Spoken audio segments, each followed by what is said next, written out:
fell off the radar after its performance at, I believe it was a DreamHack Austin this year. It really made a very strong showing with Amnesiac winning, DreamHack Austin with even Shaman as well. But then after that, it was like, man, it was kind of deemed as fake news, you know what I mean? But both players are bringing it back here. Let's see what even Shaman has to show for itself. Yeah, it was actually funny because I think RDU was mentioning earlier yesterday that Bunny Hopper was actually joking with all the players there at the tournament how many bans even Shaman would get. And a lot of players said no one's going to ban even Shaman.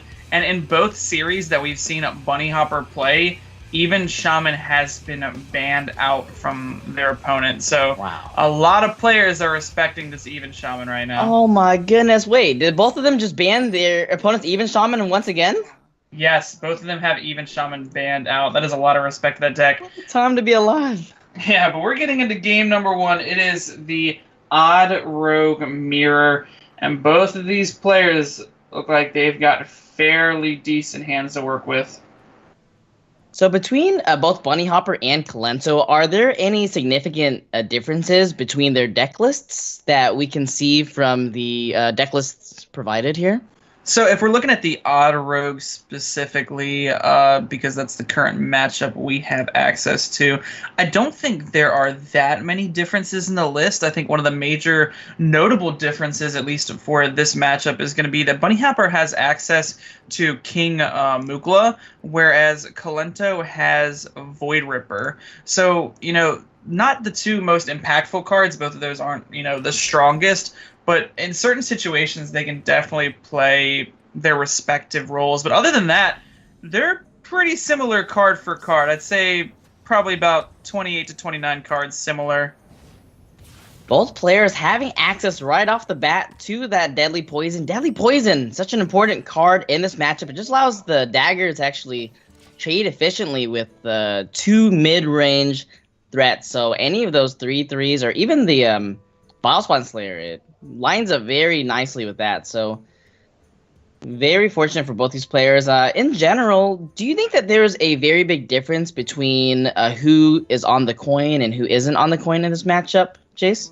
I think typically being on the play is more beneficial, as you will have access to, getting down that one drop immediately in order to, kind of put that pressure on. You also have, just quicker access to things like Hench Clan Thug and Vicious Fledgling, because Hench Clan Thug isn't one of those minions you really want to coin out unless you have very strong follow-up. So I think for Kalento, missing that one drop is pretty detrimental, but overall, it's going to be a very back-and-forth close game.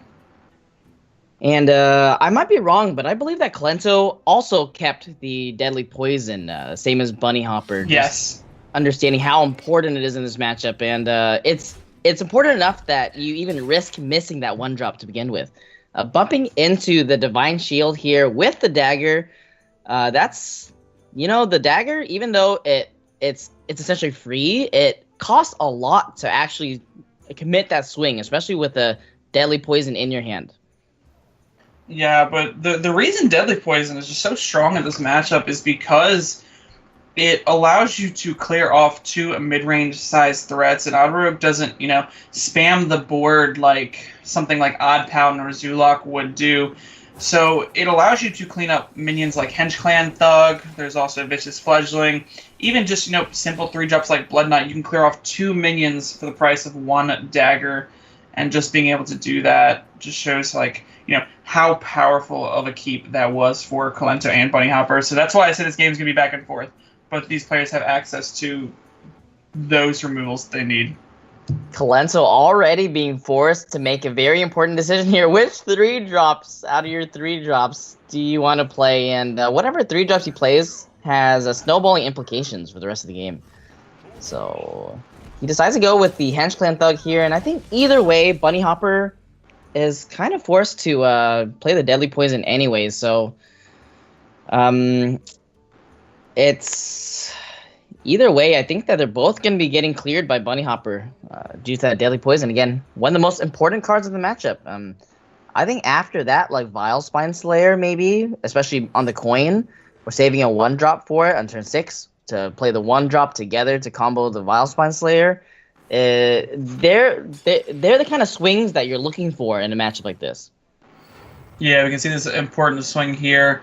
Unfortunately for a Kolento, because he had to use the dagger to clear off that 1-drop earlier, since he didn't have his own 1-drop, he's not going to be able to clean up this Henge Clan Thug and develop a minion like he would like to do so. So he's just going to have to be forced to Hero Power Deadly Poison, clean it up. Hope the response from Bunny Hopper is not that strong. That way he can try and get something onto the board. But it's still looking pretty back and forth. Neither of these players have, that strong of follow-up plays, especially because Deadly Poison is, on both of these daggers right now. Oh man, one of the worst feelings is seeing your opponent with a weapon that just kills your next thing and deciding which one to just toss into the volcano as a sacrifice, you know what I mean? Like, which one do you pick? But I guess essentially if you play like an SI7 agent, you don't feel that bad because you kind of, quote unquote got value off of the battle cry already. Sorry, not the battle cry, the combo effect already. But he is still gonna tank because keeping the SI7 agent, even though the Blood Knight is very good versus the Giggling Inventor, the SI7 agent, the 2 damage is good against everything as well. So which one do you want to play? Like, yeah, you have to play one of them. I'm pretty sure you have to play one of them. Yeah, I think you want to go for the SI7 because the Blood Knight is more important for getting through Giggling Inventor, which could be a potential 5-drop for Kolento.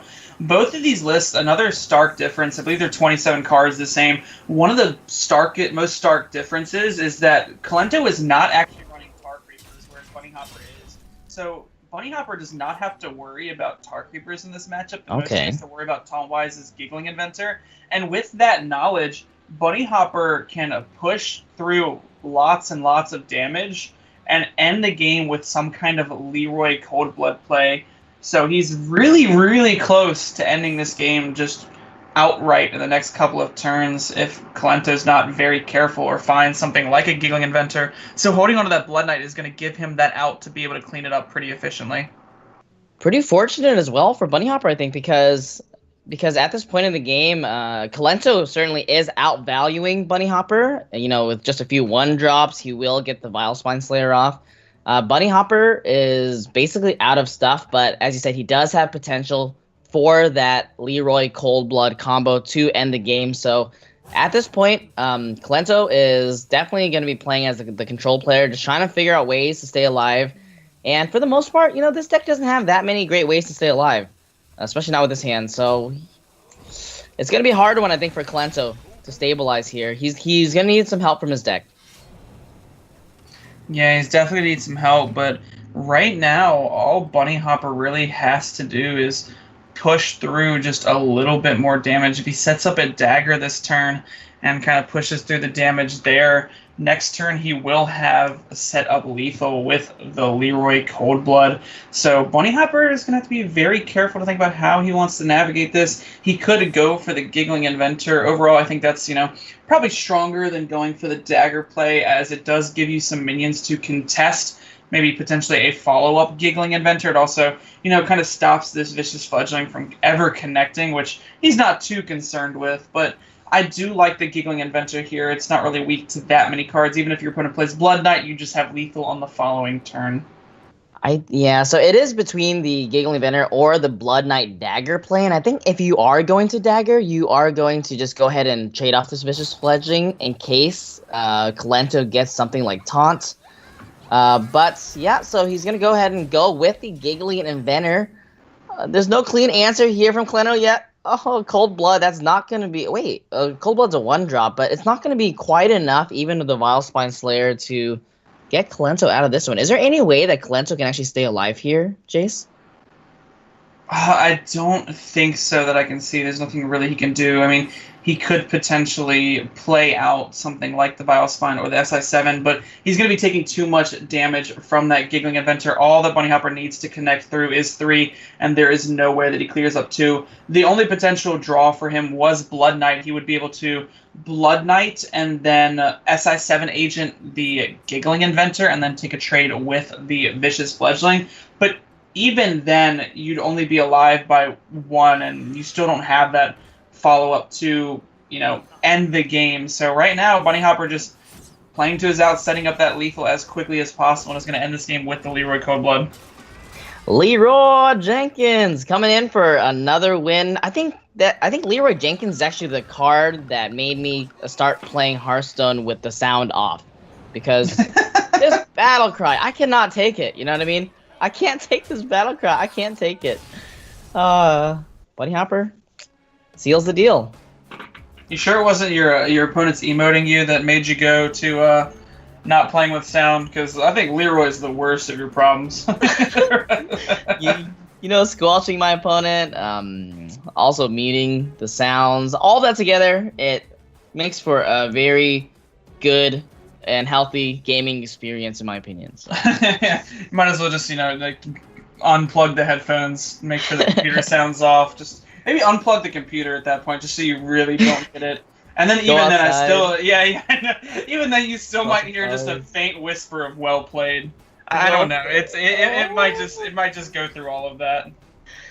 Moving forward. Okay, so Bunny Hopper does manage to win the mirror. I'm not sure exactly how important the mirror is there, but I think ultimately it came down to Bunny Hopper being able to get a 1-drop while Kolento didn't. It's just so important. Every last thing matters. The extra dagger hit that Kolento had to sink, the extra dagger charges that he had to sink into the Origin Squire could have potentially bought him Temple later on when he played a 3-drop with Deadly Poison, for example.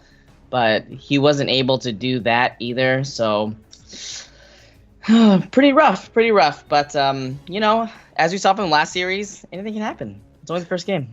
Yeah, I think that mirror for Bunny Hopper was very important to win, because if Bunny Hopper lost that mirror, he would have to play Odd Rogue into Odd Paladin, which is a notoriously bad matchup, and would also have Odd Rogue into the Subject 9 Hunter, and with Kolento's list, it's much stronger against the typical Rogue because it's running Flanking Strike.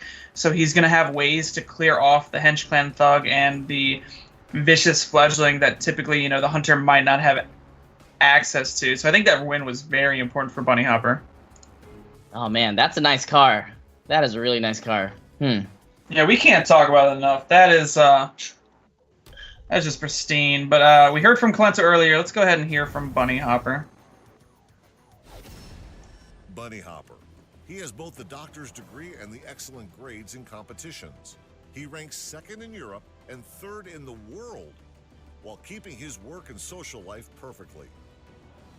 He finished 3rd in 2016 WESG World Championship and won the championship in 2018 HCT Summer Championship. As a professional player, he keeps perfect balance of study and career, which gives tenable proof of his ability. This time, he will show his strength. I'm Bunny Hopper, and this time, I will be king. Yeah, Kolento has his work cut out for him, because he's currently down 1-0, going up against what is widely considered, another one of the strongest players in the world, especially being a world qualified player already this early into the season, and having won the 2018 Summer Championship. That's a formidable opponent, even for Kolento. Yeah, and Bunny Hopper, he not only has qualified to World Championships, he also has tenable proof of his excellence in his studies and in Hearthstone. Wow. I feel like those translators, like the translators, the people who write the English translations, they're always so much better at English than I am. Like, I don't think I've ever used the word tenable in my life. Like, tenable. You just did. You just did that. So you can go ahead and add it to your bucket list. You just used the word tenable. We're learning. No, it's these media pieces. I mean, I'm just gonna keep harping on how much I love them, because they are great. They really do showcase these players, even if they are a little goofy, a little silly. It's great to see these kind of sides of the players, especially someone like Bunny Hopper, who's not the most animated out there, but he's definitely he's a good guy. He's a very strong Hearthstone player. He's a good guy to be around. You can't really stress how much that it's fun to hang out and just be around these other players. Yeah, exactly. And sometimes I think that these stoic personalities, the poker faces, it actually comes from just caring about the game so much that you don't even want to give up any sort of percentages in your matches.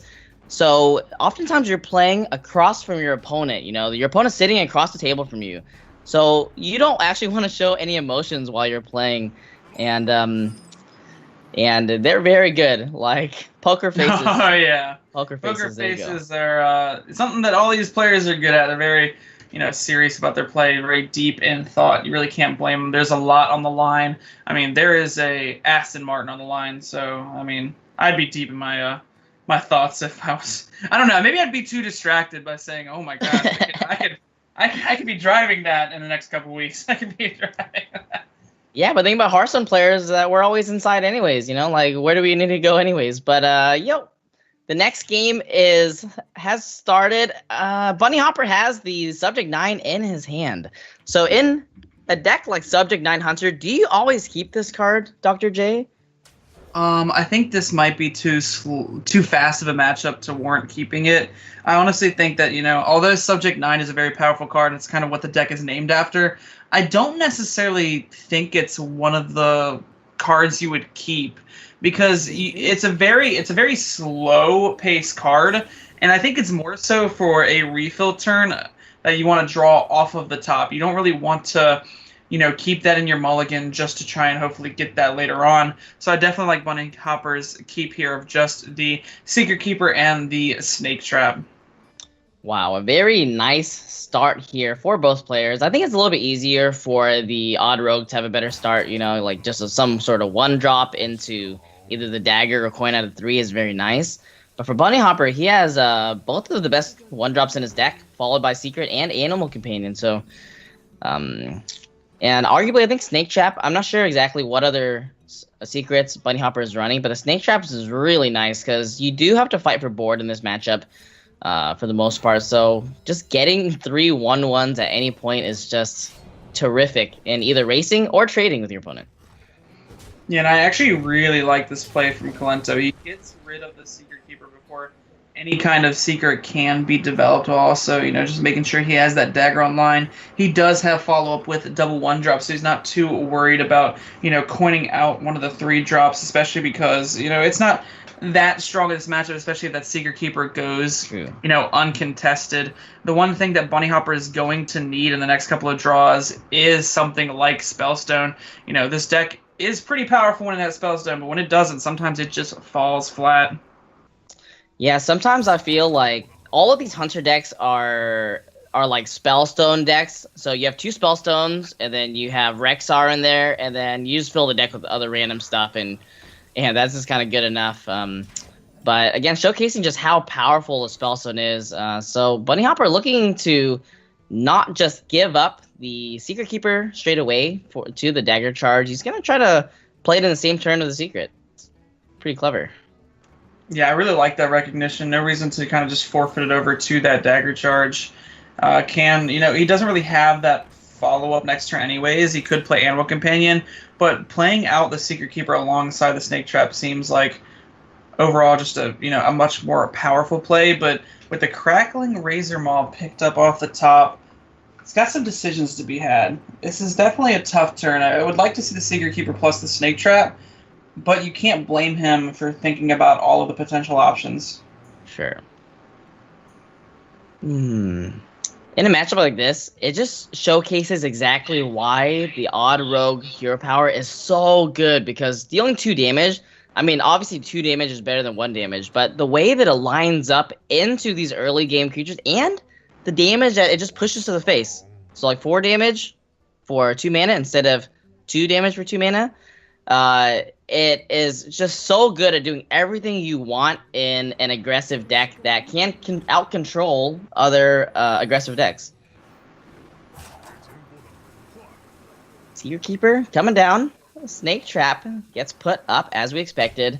This is extremely awkward for Kalento. Kalento's going to have to figure this out. He's going to have to figure it out. And I think Snake Trap is actually the worst case scenario. He's gonna have a hard time here. Another option he has is to potentially just gamble and hope that it's actually not a snake trap, and for him to just go face. But I think that's also a little bit ambitious to let the Secret Keeper do whatever it wants.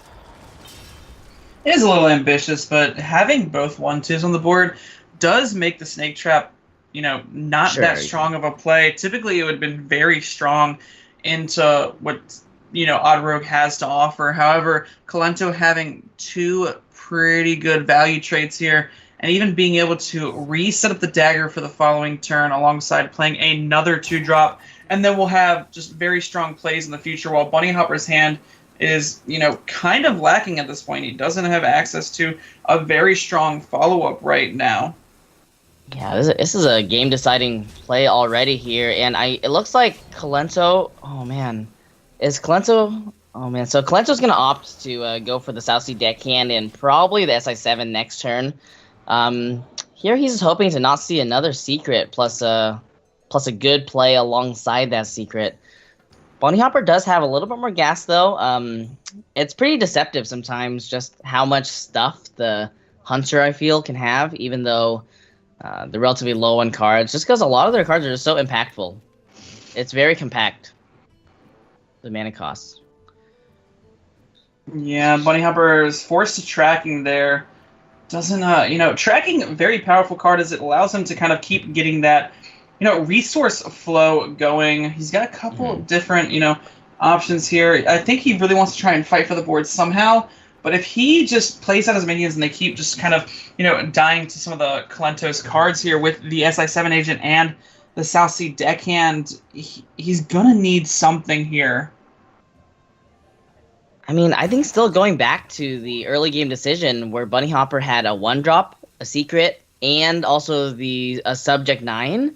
I think it's very interesting. That's to discuss whether or not it's worth keeping it, because it looks like he is going to run out of stuff soon if Colento can deal with his board, and I think that he can deal with the board now with the help of South Sea Deckhand and SI7 agents. Yeah, he does have a very clean answer to this. Can even answer the Secret Keeper as well. This is looking like a pretty good turn. You see there, subject 9. He didn't keep it in the mulligan. Does have a 5% chance to draw it. This is he's gonna need something here. Kill command is definitely not that. This is where this secret hunter falls flat. When it doesn't have, either the Rexar to keep building that beast, or it doesn't have that Spellstone to apply the pressure to end the game, then you really see the weakness in this deck.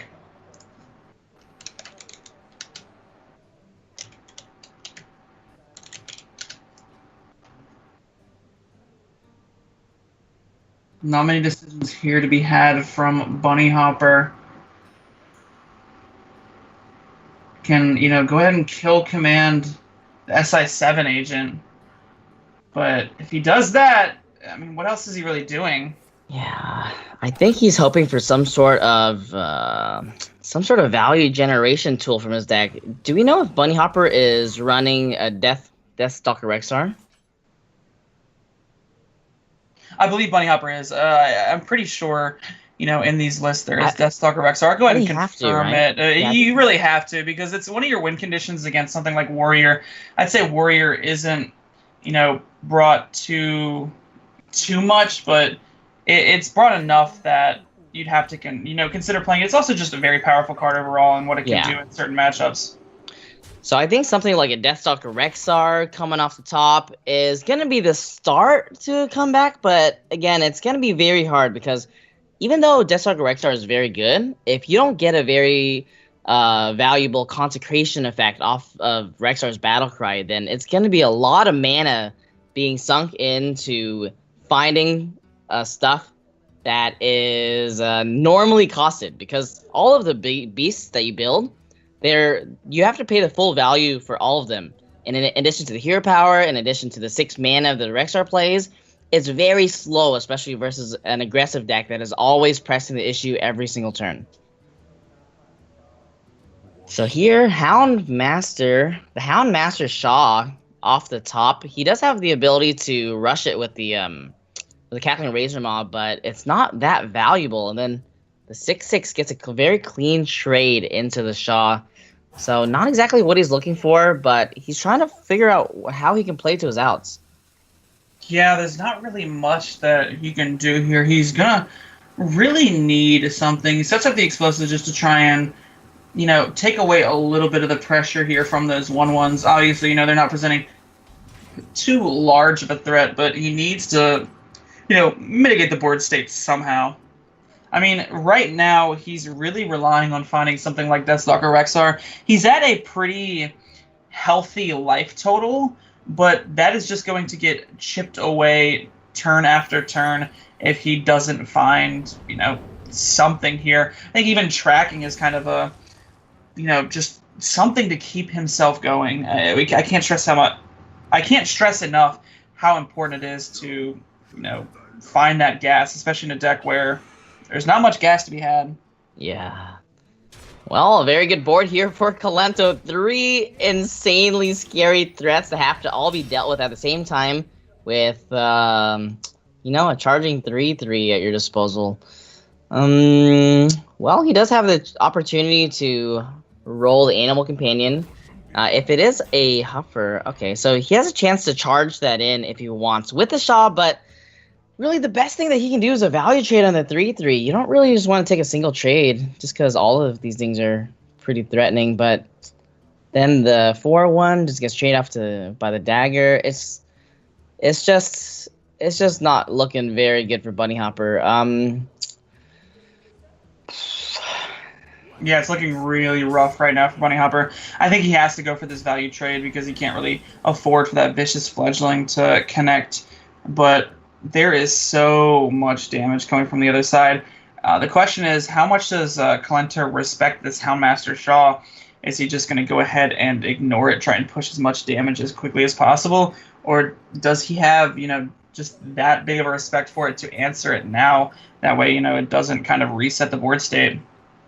Yeah, I think that one of the ways I guess your opponent comes back is going to be some sort of random shot thing. I don't know what that random shot thing is because I don't think 2 charging, minions from Bunny Hopper's side is really going to do the trick either. But it's such a clean value trade with the 6/4 that I'll be very surprised if Kolento doesn't just take it.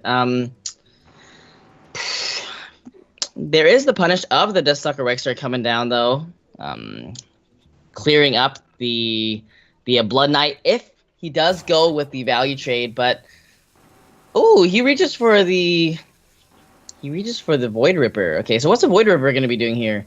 Oh, the Void Ripper in conjunction with the dagger and the deadly poison can actually allow him to face tank the Shaw instead. Wow, that's quite clever. Yeah, very clever play coming out from Kolento. He found a way to respect it. The only thing this doesn't allow him to do is, have that strong of an answer for, say, some kind of large minion that Bunny Hopper can present, but he understands that right now, this Subject 9 Hunter doesn't really have any large minions to present. So this Vile Spine, the most it's probably going to do is potentially get through some kind of taunt. So for Bunny Hopper here, he does rip the Subject 9 off the top, and if he does, so he's going to pull a Wandering Monster as well. Is there any sort of Wandering Monster random 3-mana minion that can save Bunny Hopper here? Is there anything in the game? There's got to be something, right? There's always something. I'm not quite sure here. Could put down, the Freezing Trap or potentially the Wandering Monster. I'm trying to think of any kind of 3-drop that would be fairly strong. I guess there is the Drakari Defender, I believe is what it's called. 2/8. The 3-mana 2/8, but even then, it's not really getting you anywhere. Right now, Kolento through Wandering Monster is 2 off lethal. I mean, could be is Backstreet Leper still in the rotation? I completely forgot about that card. I don't think it is. So I think Kolento, what he's worried about right now is that he either face tanks this damage or he commits the 3/3 and it's some kind of minion that gives Bunny Hopper enough burn to potentially end the game with hero powers.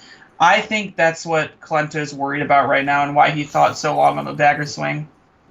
And he goes for it. He goes ahead and hits his face with a Cave Hydra coming off the Wandering Monster. That is not going to be doing it. A 2-attack minion is the best case scenario probably for Kalento. Something without Divine Shield, something that doesn't have a lingering effect, something that he doesn't have to sink more damage into. And again, as you said, he's just looking for a way to not die here while just continuing to threaten the board. Yeah, he also needed to play out that Vilepspine just in case there were something like Deathstalker Rexar into some kind of potential threat. Looks like that's not going to be enough for Bunny Hopper there, and Kalento is going to tie up the series 1-1. And that just goes to show you how finicky sometimes that Secret Hunter, that Subject 9 Hunter is.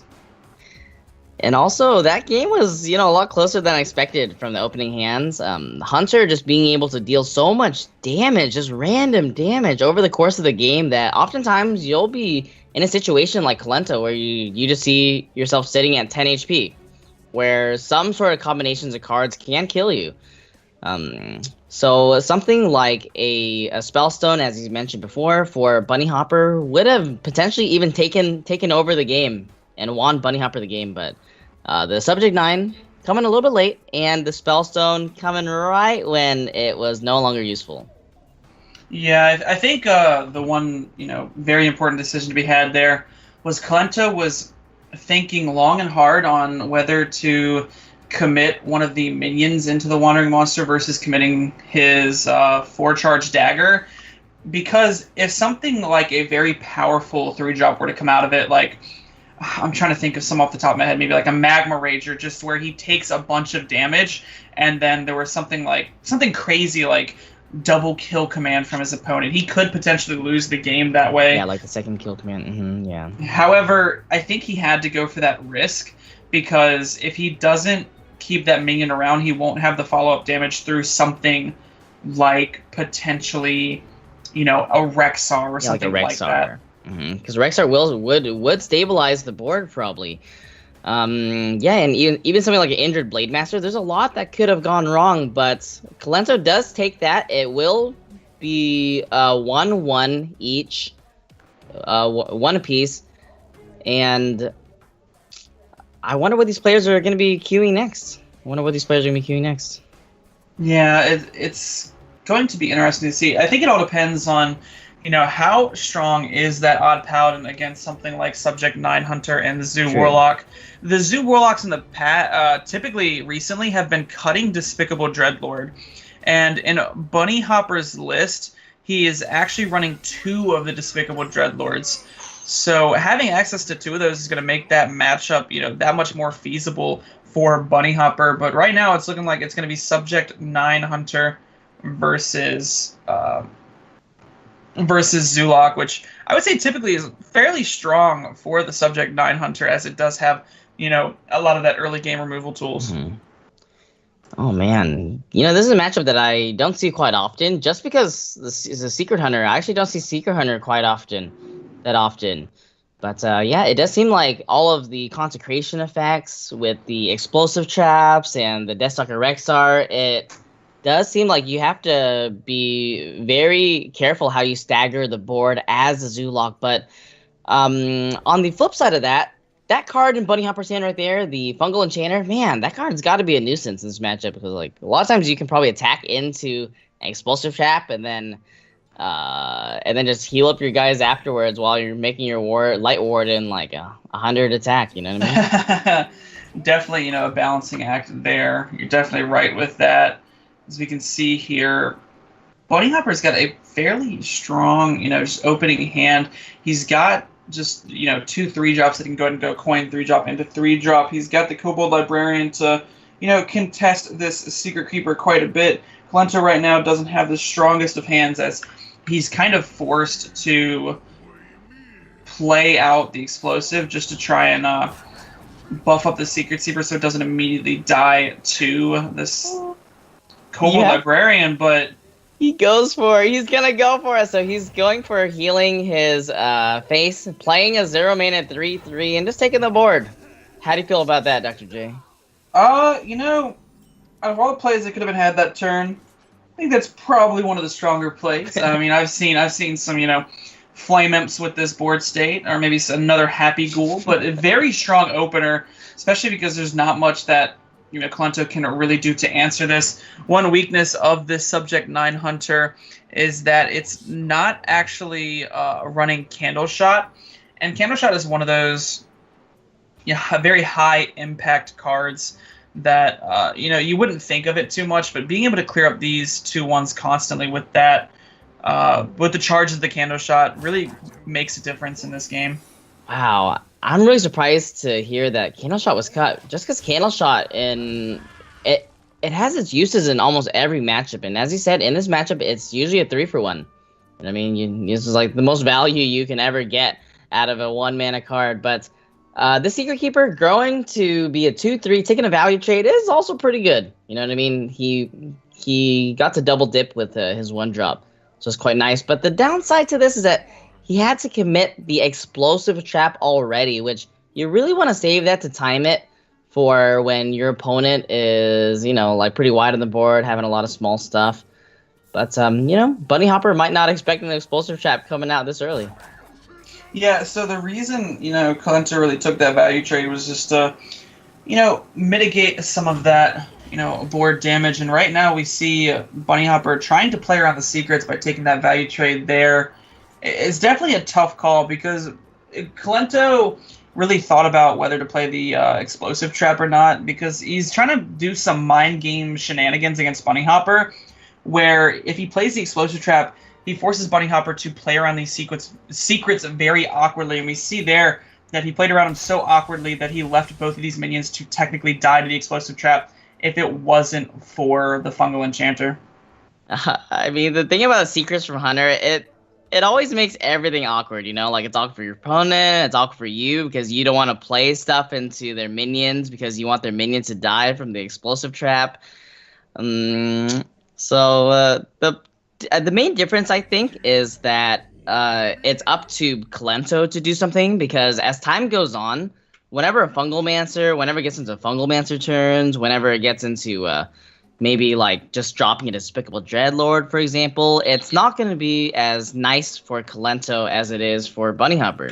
So these things can just stick around for as long as Bunny Hopper likes, and when Bunny Hopper decides it's time to go, it'll be time to go.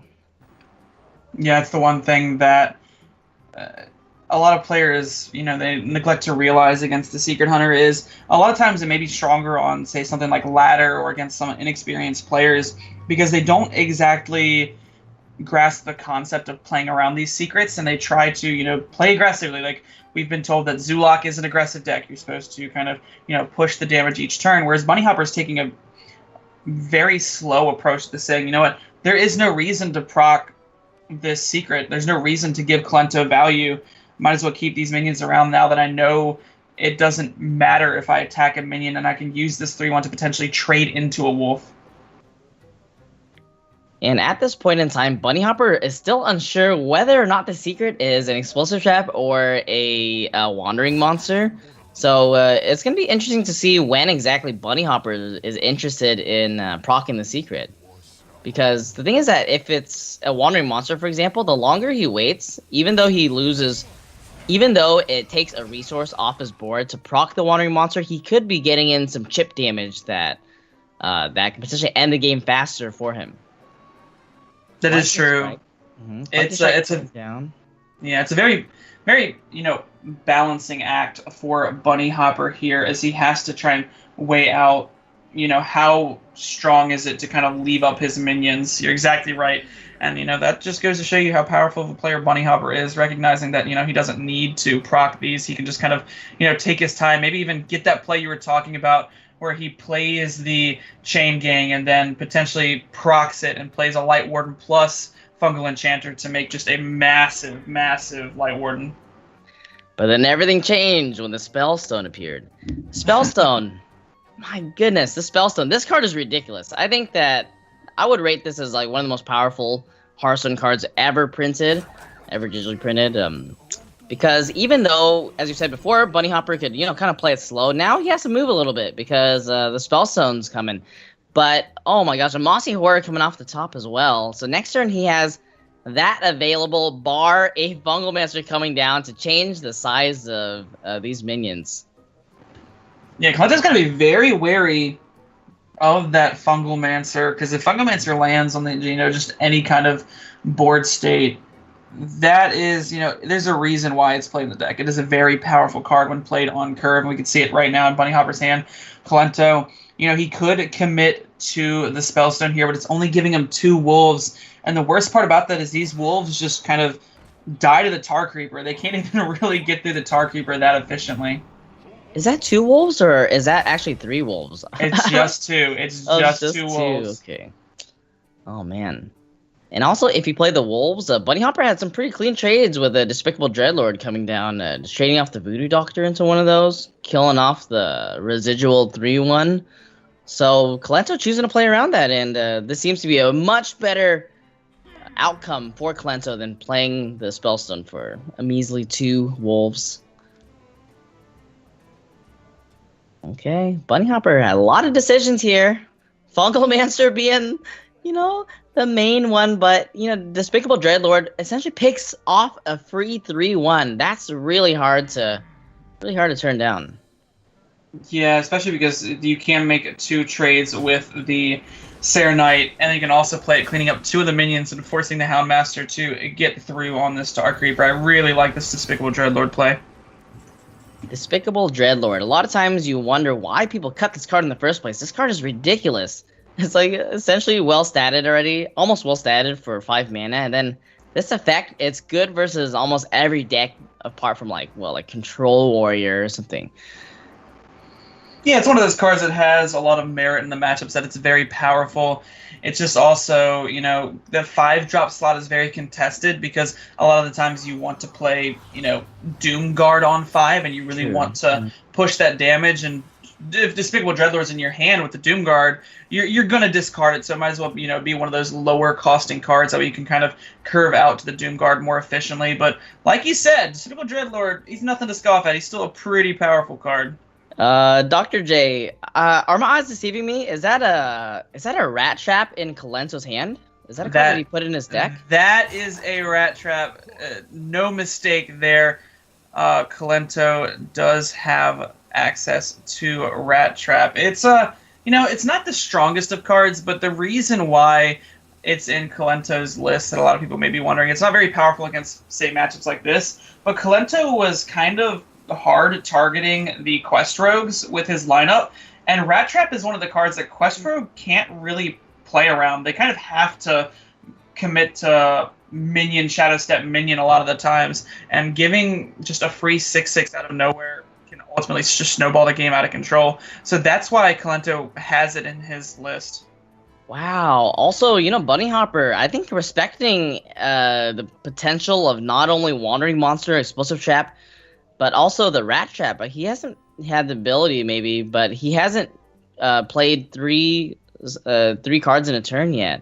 And that just goes to show just how crazy, or to the extent that Bunny Hopper is respecting these secrets. Because if that secret that Kalento played on turn 2, buffing up the Secret Keeper, was actually the Rat Trap, then Bunny Hopper missed a ton of damage there, and he could be making a lot of different plays. So, oh man, that's a lot of respect. A lot of respect. Yeah, a lot of respect given to the secrets. I mean, that's sometimes what you really have to do, is you can't afford to just go too haphazardly, especially when, that secret could be just a couple of different things. It could be a Rat Trap. He's going to see there that it's actually not the Rat Trap. Ooh. Rexar is actually pretty strong here, knowing that it's explosive. Yeah, that's an explosive trap. The same explosive trap that Bunny Hopper's been trying to play around the entire game. Man, but that was such a nice play from Bunny Hopper as well, just staggering his threats out. So even if a Deathstalker Rexar came down, it would only be picking off the Light Warden.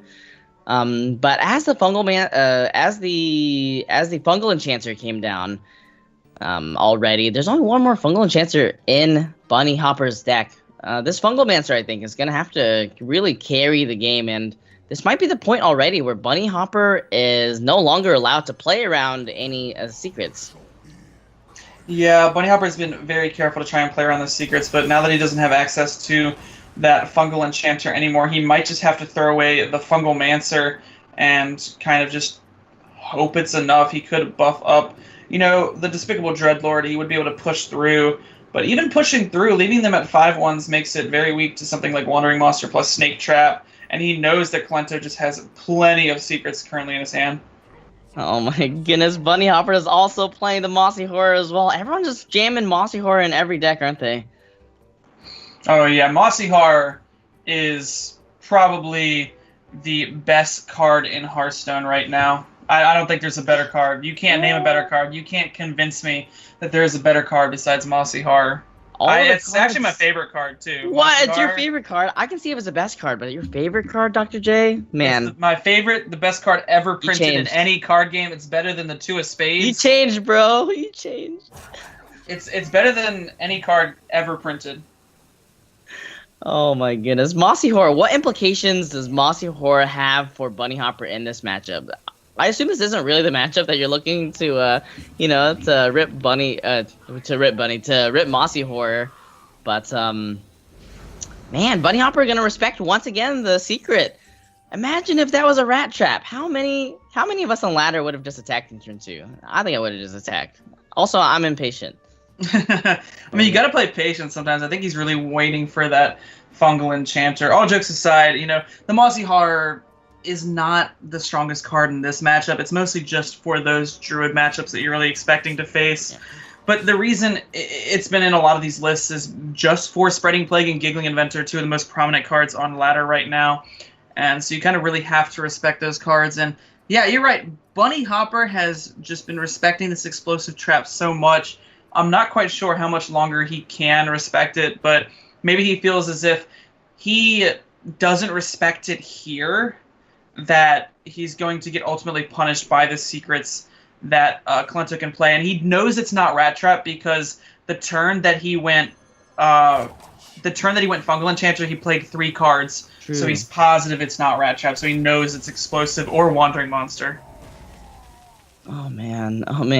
That's one of the things in Hearthstone, or in any game actually, for me personally, I would rather prove myself an idiot than allow my opponent to prove that they're smart. You know what I mean? Like, if that was a rat trap the entire time, I am so mad. You know what I mean? I'm so mad if that was a rat trap. It's like that. Have you ever missed lethal with like some, just one of the cards, and instead of, just playing that card the following turn, you decided to hold it for the rest of the game and try and win without it? That's definitely what happens sometimes. I've even lost a game refusing to play that card for lethal and just taking the loss, you know what I mean? Like, I'll walk away, I'll take this to my grave. Well, not anymore, but you gotta do what you gotta do. But Bunny Hopper, he, the subject 9 came down, so Kalento does have access to all of his secrets. So Bunny Hopper, I think it's just getting harder for him now. Nothing's getting easier. This is all uphill from here. Wait, all downhill, yeah. Yeah, I really think he's looking for that second Fungal Enchanter. He finally finds it, and I would not be surprised if now he pushes face damage. I think he's... Well, maybe not this select turn, but he's definitely going to want to use that to be able to push through a lot of damage on the follow-up. That's the card he's been looking for this entire time. That, or maybe potentially Voodoo Doctors to kind of get these minions out of range. True. Or there's also, I guess, isn't there a second Fungal Mancer as well? I think there's a second Fungal Mancer in the deck. I believe there's a second Fungal Mancer as well, so that is another card he'll be looking for. Man, this is the smartest Zoolock game I've ever seen in my life. This is what happens when Zoolock is put into the hands of a guy with a PhD. Yeah, this is it's not just all about going face, but you see Kalento, he's going to try and mitigate some of this. I think Kalento recognizes what Bunny Hopper's game plan is. He's going to try and put a stop to that as much as possible, and now contest the board state. Because right now, Kalento, I don't think Kalento minds that much if Bunny Hopper just kind of sits there and does nothing. True, yeah, and you know what? Christmas is right around the corner. This year passed by so quickly, and Well, Christmas came a little bit early for Calento this year. 4 secrets, not the full tree, but it's almost there. So on the 4th day of Christmas, Calento gave to me 4 Timberwolves. Oh, 4 Timberwolves and? A mossy horror that kills nothing. That's kind of like when you got socks for Christmas. You know what I mean? Like as a kid, getting socks was the worst thing, but now as an adult, I'm like, man, I need new socks. Somebody give me money and socks. Venom Strike comes down. So Bunny Hopper intentionally trying to proc the Venom Strikes. You know, this is a card that I can't say. Venom Strike Snap. Venom Strikes. Venom Strike Trap. Venom's, yeah, that one there. That one there. Intentionally trying to proc it. So now you got me confused. I don't even know what the name of the card is anymore. Emperor Cobra. There we go. Bunny Hopper, like, what is Bunny Hopper's game plan moving forward? So I don't think he can potentially outvalue Calento, so he's gonna have to try to make the push soon. But Calento is still at 31 health. Whew. And I think there's about to be some Mossy Horror on Mossy Horror action here. Yeah, this is the OG Mossy Horror and the Stampeding Kodo. I'm not quite sure what the other beast is with it. It's going to be something with 4 mana. I wouldn't be surprised if it's something like Oasis Snapjaw, just something very large to get played out. I'm actually not quite sure which one it is. Can go ahead and tracking first. Calento's not too worried about fatigue, as he's just trying to end this game as quickly as possible. I think it's actually the 2/6 taunt, whatever. Oh, the Stegodon, yes. And so there you see just such a powerful minion. Zoo has no real way to deal with, something as large as this. This is where on ladder your opponent would just rip the Black Knight off the top. It's like, no, what are you doing to the Black Knight in your deck? Yeah, but here Bunny Hopper's gonna have to get through that. So the Calento's essentially at what? He's at 42 health here. That is a lot of health. Yeah, I'm a little curious to think if Bunny Hopper may have respected that secret a bit too much. I think that's the big thing to look back on for this game is, did Bunny Hopper show just way too much respect to that explosive trap, whereas maybe he should have procced it earlier to try and then amount some kind of board state. It's a very difficult call to make and very difficult to kind of see those plays, but it's something to really go back and look on. Yeah, definitely, because I think over the course of the game, how much damage must he have missed from like attacking? It must have been at least like 20 damage, I think, just from chilling up until turn 8 or something. I mean, Bunny Hopper has done so much damage to himself. Oh yeah, double kill command is lethal with the beast on board, but Bunny Hopper just kind of helped Calento out so much that game. I think Bunny Hopper did 20 of the 30 damage there. Oh my goodness. You know that sometimes when you're too smart, when you're too smart for your own good. I think that was one of those games. Like, man, that was so intelligent, and I really bought into it too. I was like, wow, that's really gonna pay off for him not attacking. But now looking back, I'm like, yo, just hit face, dude. Get in there. Yeah, I wonder if there was a bit too much respect. I saw what Bunny Hopper's plan was. He really wanted to draw into that second Fungal Enchanter and then maybe be able to push like 15 damage in one turn to end the game in 2 turns before Calento could really mount any kind of pressure. But it ended up kind of backfiring because he didn't really get to the Fungal Enchanter that quickly. And I think Spell Hunter is one of the most confusing decks, just because sometimes you're like just killing them on turn 4 with kill command. Sometimes you're outlasting the control warriors, and sometimes you're just playing a mid-range game where you look like you're control, then all of a sudden you rip the second kill command off the top and they're dead. Yeah, there's not really much you can do about that. And it goes to show you why Hunter is very powerful in that matchup, as it does have a lot of the tools, and maybe a little bit too much respect was given and gave Calento just kind of some breathing room. It's going to be interesting to see how Calento's final deck, the Odd Paladin, performs. That's not a deck we've seen too much. Or have you been playing the Odd Paladin that much lately, or is it just a deck of the past that's being brought back again? Sure. Odd Paladin, definitely one of those go-to decks just for how high the power level is, without much thought needed to be used in order to play it on ladder, for example. But definitely an interesting deck as well. Another one of those aggro decks that just can play control if necessary. You know what I mean? Like, the hero power is the hero power of the Justicar level up back then. In the past, the mid-range paladins used to use outvalue control warriors. So in that sense, the hero power can be used in many different ways. In this matchup, however, you basically just don't want to get wrecked by Dreadlord. I think that's your main goal. Yeah, and typically in the past, or at least in most recent times, Odd Paladin has fallen off so much in favor of other decks and other classes that the Zulaks have been dropping the Dreadlords because they don't feel as if they really need that minion anymore. But Buddy Hopper actually said, you know what, I think he thought Odd Paladin was going to probably be very prominent in these deck lists. So he actually put 2 of the Dreadlords in, which is just going to be a huge benefit for him in this particular matchup. It's going to be interesting to see, how that pans out. Typically in the past, I've been told that Zulak is, fairly favored overall, as it does have like 1/3s and Voidwalker. It does have very good value trades along with healing minions back up to constantly make those value trades. As we see, just a prime example in this hand here, you can go ahead and play a bunch of 1-drops, take some value trades on the minions, and just keep healing them up and taking more. Yeah, it's just how funny how big a Voidwalker is compared to the 1/1s from the Odd Pally, because like compared to those 1/1s, the Voidwalker is like a Sog off the Slitherer. It's gigantic. You're hitting so many things into it. You're hitting like 1.5 turns worth of hero powers into that thing, while your opponent's developing some very efficient threats behind it. So very hard to pilot for sure. Kalento already being faced with the first decision of the game. He has 2 1-drops to play, or he has the potential to coin out a hero power here, making 2 1/1s, making use of that hero power.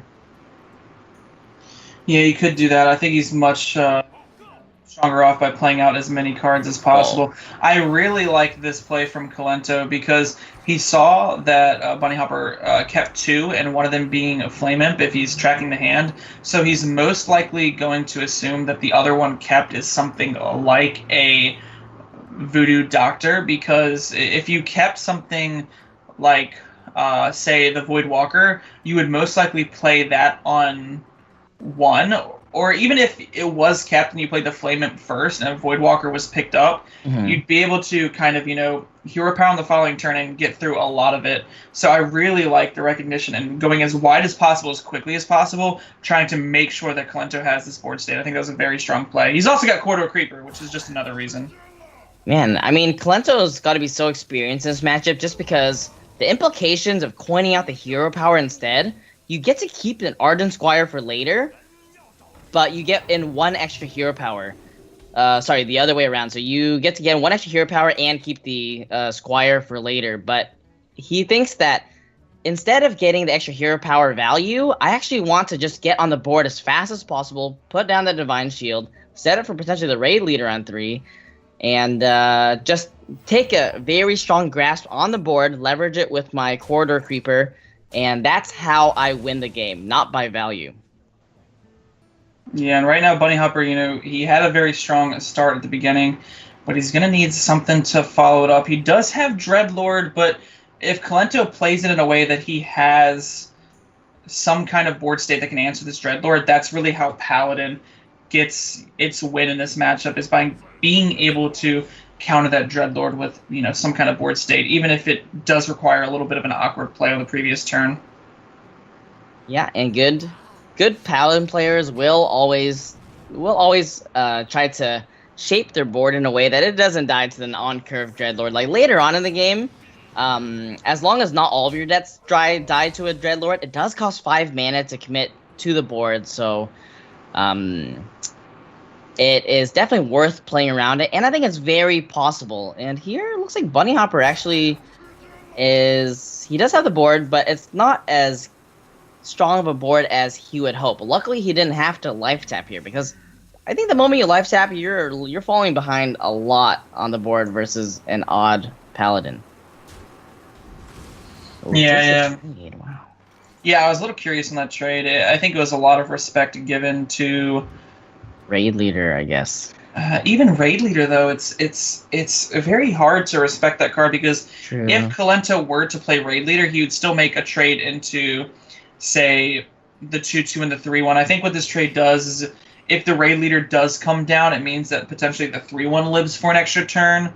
But then it's kind of interesting because pushing that base damage, although it seems very minuscule now, the 1/1s are going to be trading into that minion anyways. So why give your opponent just 2 free health essentially? Yeah, that's interesting. And I guess another consideration would be a top deck corridor creeper, because then that would be discounted That is by true. 2. But for the most part, even though health is the most important resource, like health on your minions is the most important resource in this matchup, because the Kel'Seth, for example, can kill 2 things. If Kalento played the raid leader, it would have just gotten traded off by the Kobold Librarian. So, again, very interesting decision, and I think it was a little bit passive from Bunny Hopper, but I can understand the risks that he's trying to avoid here. So Bunny Hopper, he has the Soulfire if he wants it to try to deal the corridor creeper, because again, health is one of the most health on your minions. Health on the board is one of the most important resources. It is the most important resource in this matchup. But at what risk?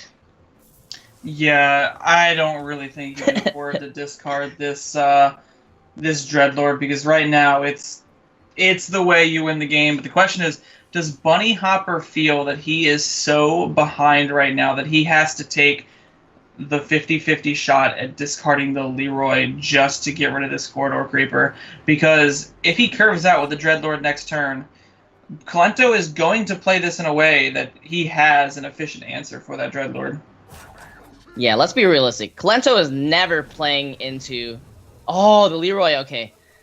Let's be realistic. Kalento is never playing into the Dreadlord here. Never, ever, ever. You know what I mean? Like, if there's any other play, he's going to be making that play. And with some good hand-reading skills, it's pretty clear that his left card is going to be something like... something that's big. Something that's not very, very small.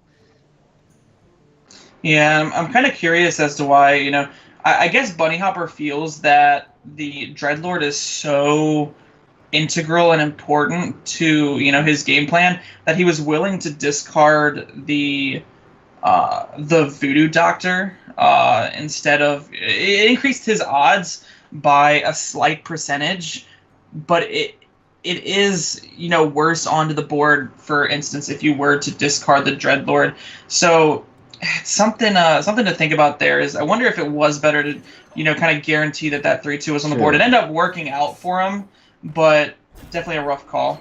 Definitely. And also, when you're playing against very good players and you see that Bunny Hopper actually played the Voodoo Doctor last, I think that makes a pretty clear read that left card is going to be Despicable Dreadlord. Otherwise, you're playing the Voodoo Doctor first every single time. So that's one of the cool things about playing against very good players, in my opinion, is just that in a way they're more readable, if that makes sense. Like, you can have more faith in their good plays being good, like them not making a mistake, so there being a reason behind every decision. And and I think that's the case here. Kalento's probably going to get a pretty strong read, but this Blood Knight off the top is actually ridiculous. A 3-mana 7/7. Jeez. That was really strong here. And then he's going to have the Solarium for the future turns to kind of refill. This is looking pretty good for Bunny Hopper right now. That calculated risk, willing to discard the Voodoo Doctor over the Despicable Dreadlord, just taking that slight percentage increase is going to pay off a lot here. I actually wouldn't be surprised to potentially see the Stubborn Gastropod get picked up here just so that he can play it in order to try and have some kind of answer for Dreadlord. I think it's a very smart take. Yeah, not only that, but worst case scenario, it's gonna be trading with this relatively big 3-mana 7/7. So again, Kalento making the pretty hard read that this left card is gonna be a Despicable Dreadlord. There's no real reason to hero power either. So either you're picking a Tyrion that you're gonna be playing in 3 turns, or you're picking a thing that presses an issue right now, and I like it. It's crazy. I don't think that this is the normal pick. I think most people would just pick Tyrion there. So Tyrion's very good as well. But just play your cards. It's a 1 million attack snail. You know what I mean? If it attacks a creature, a minion. That snail can kill anything. Unless it's silenced, then it can only kill 1/1s. But that snail, when not silenced, kills just about everything. Is this the Alexander the Great of the no? I think we're way off that topic right now. We need to leave it in the past. Okay. So a really good pickup there by Bunny Hopper. The Chain Gang, of course, the Chain Gang, whenever it's buffed, is just ridiculous. But here particularly, he gets to protect his Blood Knight from getting wrecked by the snail. Kalento has some interesting decisions here. I think that this is about the time that you're going to pick up a big boy. What do you think here?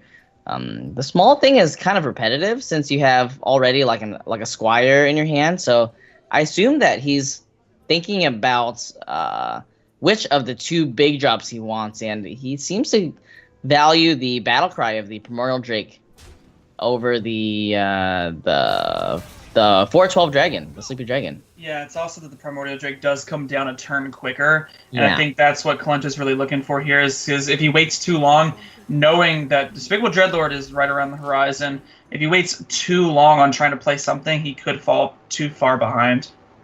This is interesting that he doesn't attack in here. Obviously, it's not great to sacrifice your raid leader, use your raid leader as just a 2-attack minion, but did Kalento not make the hard read that this left card here is Dreadlord? I mean, I guess it could also be like Solarium or something like that, Fungal Mancer maybe even. It's definitely a close call.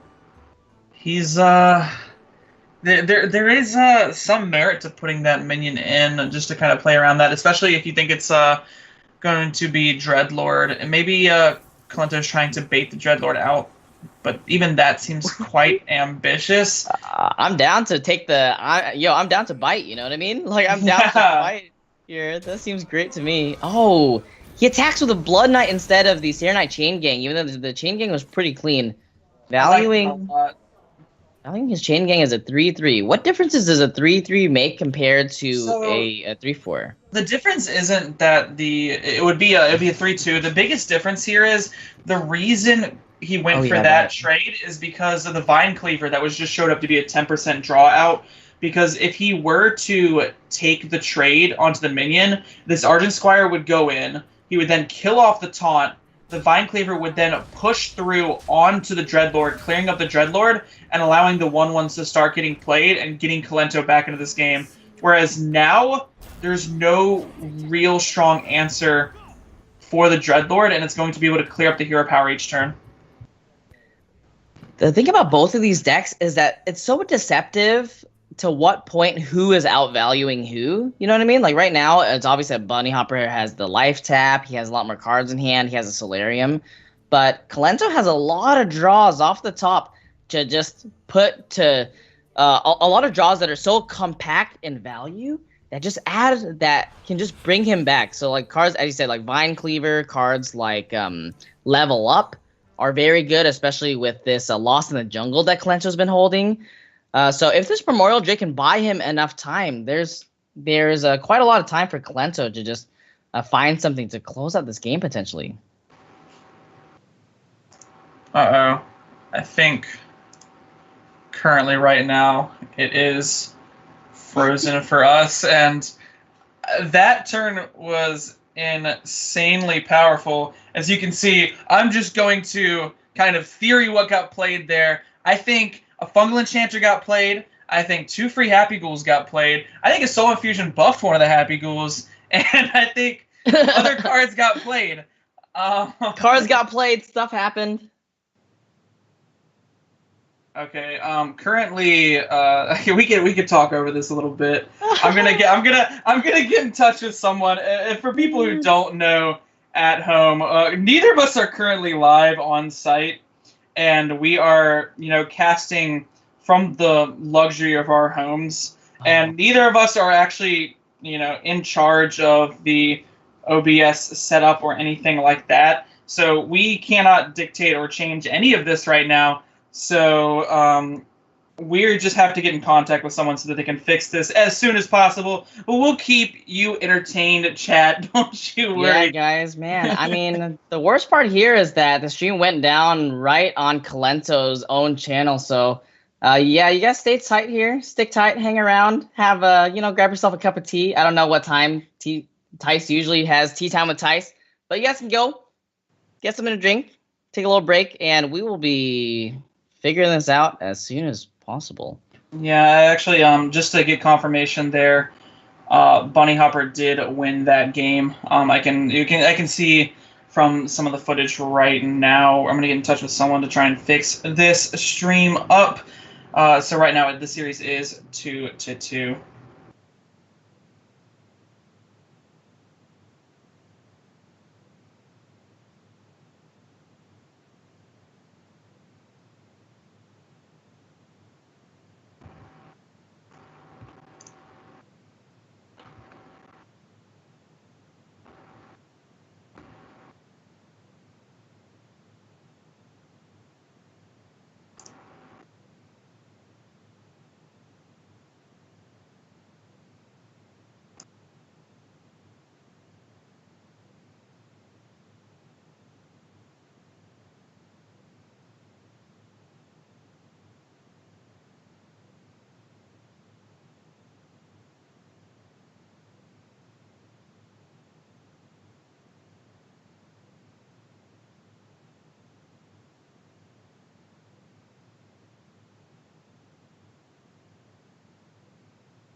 So everybody home, unfortunately, I would love to click that play button, but Yeah, yo, just click it, Dr. J. Just click it. I Wait for? I don't know if you can hear my mouse, but I am Just vigorously clicking that play button, and nothing is working.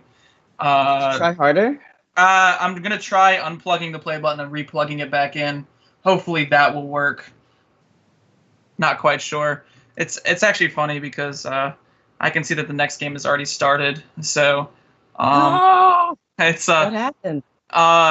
What's happening right now is both of these players are in the mulligan phase. Oh man! So do we know at least who took that series between Bunny Hopper and Calento? The first it's now currently in game 5, the Hunter versus the Odd Paladin. Sorry guys, spoiler alert. We're supposed to say that first, right? Ooh, were we supposed to say spoiler alert? Yeah. Oh yikes! And for anybody that did not know, Tice won earlier. Tice won 3-2 over Hunter Ace.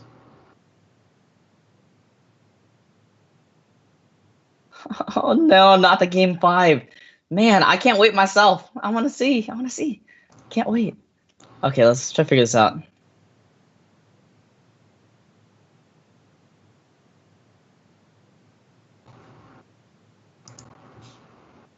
Okay, guys, we do have confirmation that the hamsters have started to run.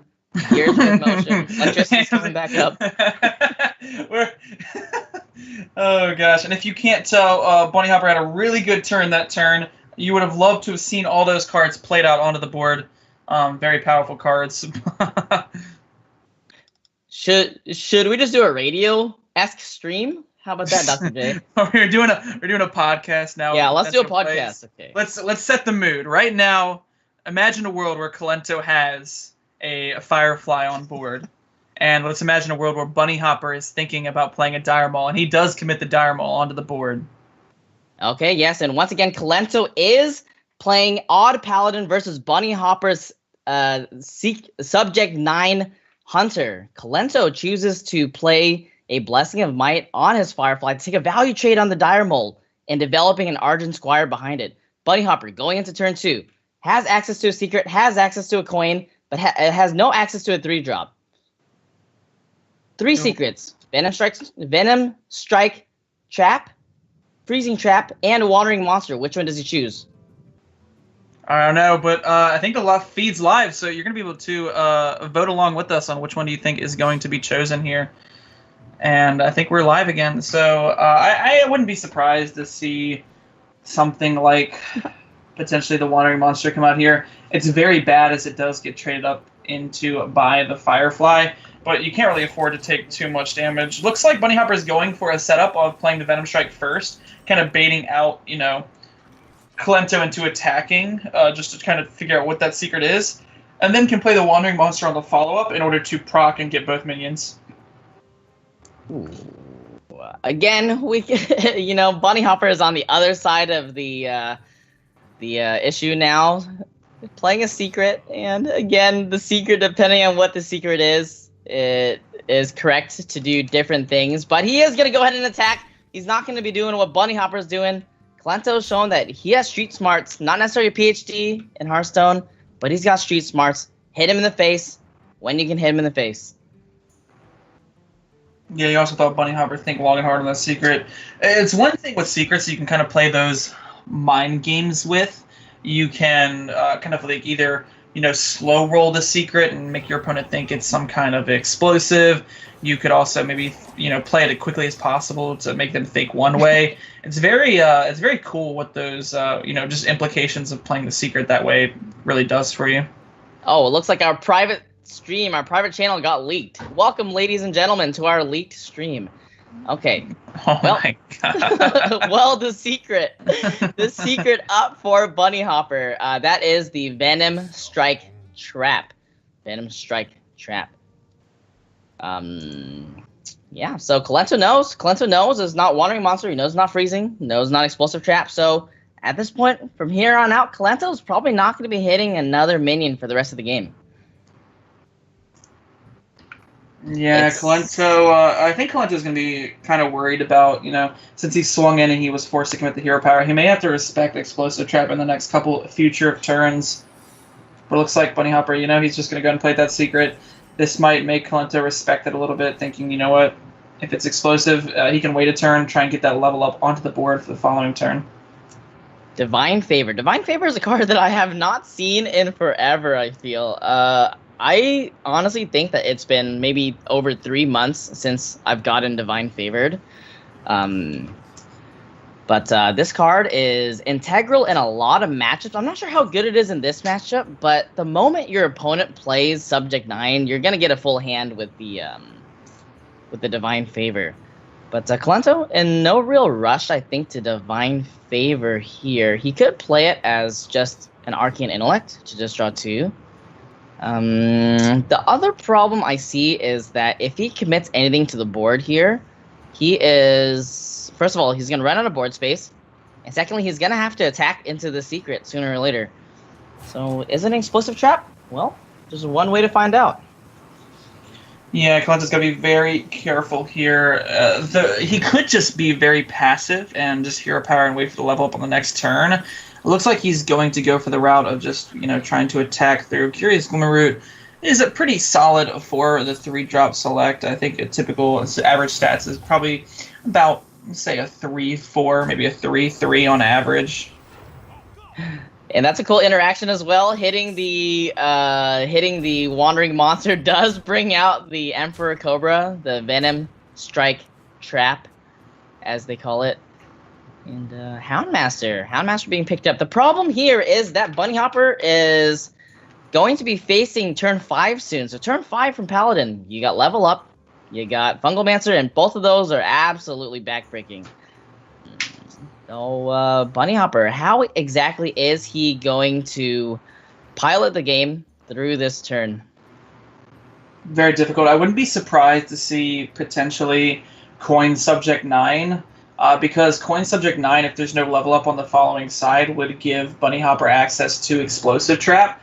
And Bunny Hopper really needs something to mitigate this board state. If he lets this thing run rampant, he's going to lose the game. Now, we see the level ups in the hand, and even getting access to that Explosive Trap is not going to help him. But he needs to really make some kind of, effort towards that play. So I would not be surprised to see Coin Subject 9 looks like, Bunny Hopper has different plans, thinks that he can just go ahead and play this out, maybe bait out the level up here.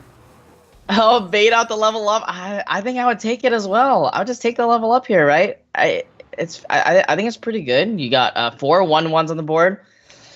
You gotta push a lot of damage to the face. Deathstalker Rexar doesn't really clear you up that much if you take some pretty smart trades, because the Houndmaster's not getting through either. So I find it really hard for Bunny Hopper to find anything to come back here. I think it's gonna have to be like back-to-back draws, something like Deathstalker Rexar into an explosive trap maybe, for Bunny Hopper to stabilize. Yeah, I really like this level up here, because even if Rexar were on the other side with the coin, right now Kalento is just pushing way too much damage, and the raid leader would even push more on the follow-up, almost giving Kalento lethal right off the bat. Oh, and we can Deathstalker Rexar off the top! Okay, that's part one of the puzzle. That is a very strong draw, but I mean, Kalento is still pushing a lot of damage. He's going to be able to push, I believe, 10 on the follow-up, putting Bunny Hopper down to just 6 health, and then has that refill with the Divine Favor. Okay, so he thinks that he can maybe get a Misha here, followed by maybe an Eaglehorn Bow from the hand to try to get a grasp back on this board state. And I really like that play. I think it seems very strange at first, but I like it, because if it's Huffer, you take away more damage than the Rexar would do, and you can try and set it up in a way that you clear up more minions with this bow and can potentially use the Rexar on the following turn. So I really like that play from Bunny Hopper. He's showing some restraint when it comes to that Rexar, because it is not, that beneficial that turn. That was extremely clean, and Kalento does have the opportunity to push some damage here. That is going to be 5 damage pushed if Kalento so chooses to take it. However, that does mean that his board state afterwards is going to be demolished by either an explosive trap or the Deathstalker Rexar that Bunny Hopper just drew this turn. So it looks like he is going to go for... Oh, he's going to trade in the small boys. That plays around the Deathstalker Rexar.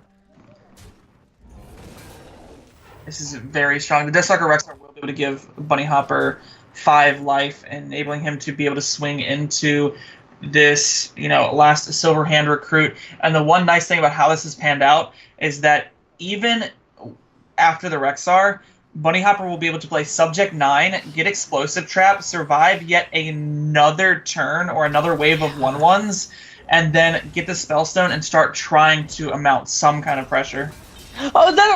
Oh my goodness, I thought that was a Vine Cleaver off the top on turn 7. That scared the living bejesus out of me. Oh my gosh, I'm sorry, guys. Oh. Okay. The Chinese production just trolled us with that one. Like, sometimes when the card comes off the top and you slam it so fast that the size of the card changes?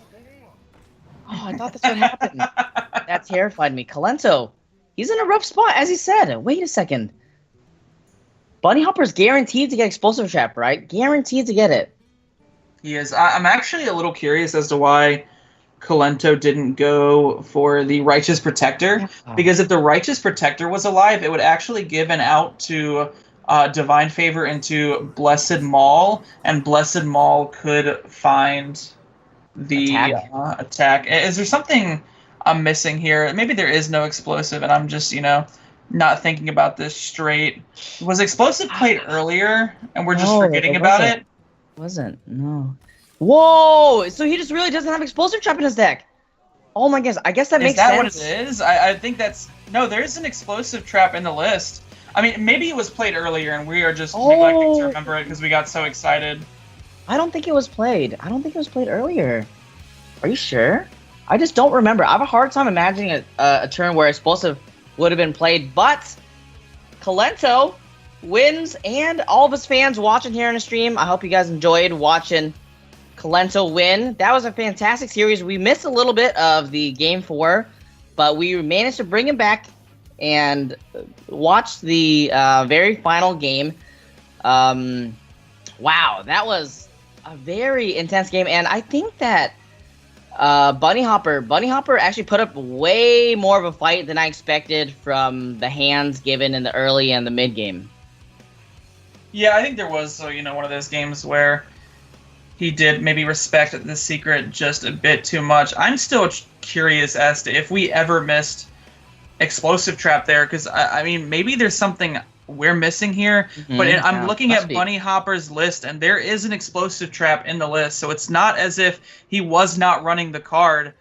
Maybe he just got so tunnel visioned and completely forgot about it. Maybe there was one moment where we just neglected to remember where explosive trap got played. That's probably it. But I feel like we would have remembered that, because on turn 3, where Clinton made that very aggressive play, he swung face to check for explosive, and it wasn't. Yeah. Then after that, it's like, well, there's no explosive trap. You know what I mean? Yeah. Anyways, another fantastic series going down to the very last game once again. The Gold Series always provides just the best Hearthstone, in my opinion, anywhere outside of outside of BlizzCon or a seasonal championships.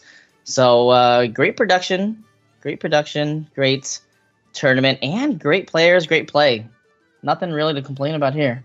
Yeah, nothing to complain about either. I believe shortly we'll be getting into a interview with Colento. I believe we're probably going to go to a short break then, as that was a very intense series. Got to get ready for the next game. If I remember correctly, it's going to be Orange versus A83650. Hopefully I said his numbers right.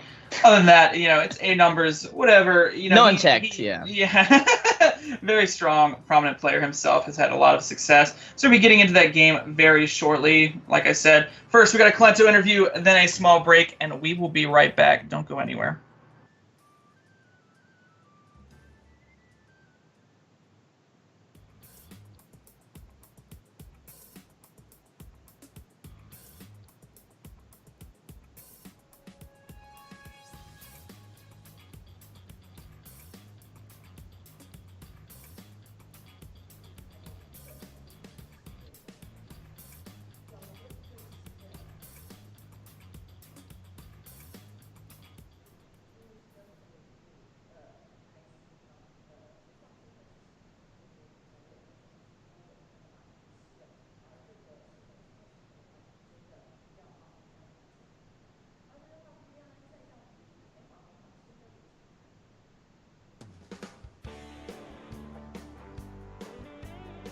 好了，欢迎来到我们的赛后采访环节，我是小袁。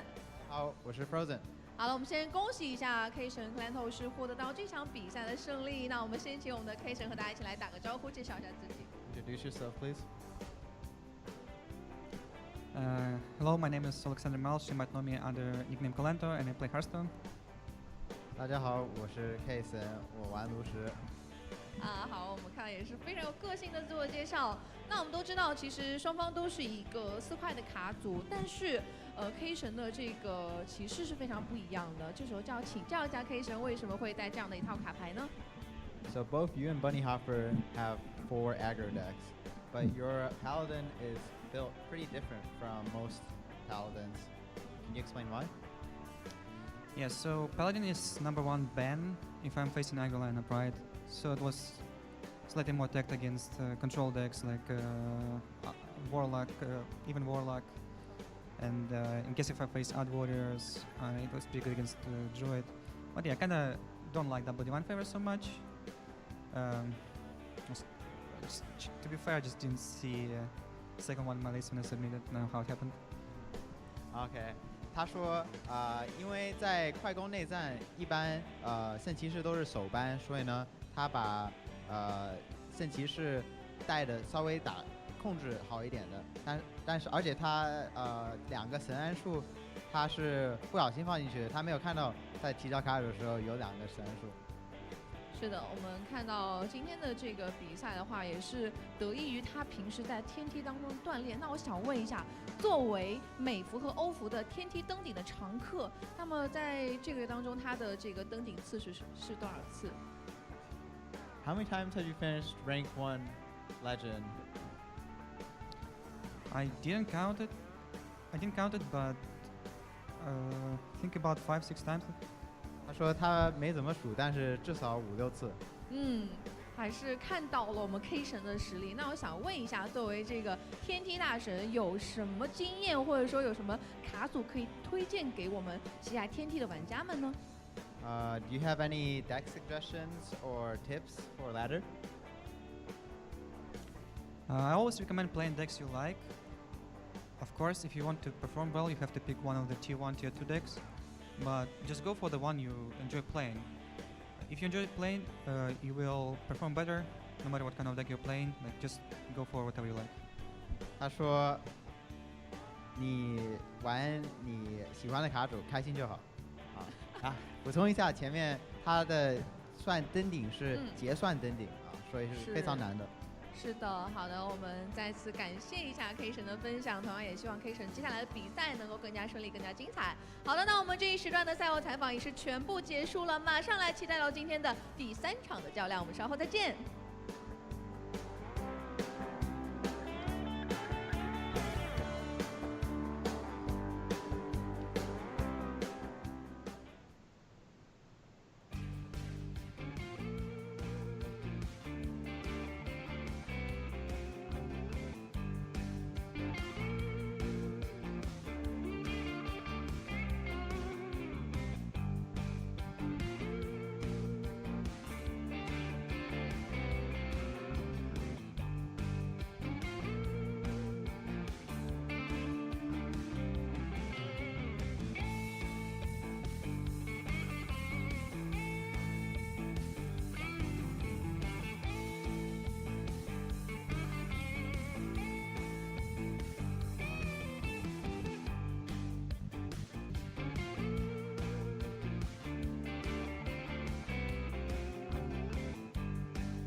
My realm stands in defiance of the Raven Lord.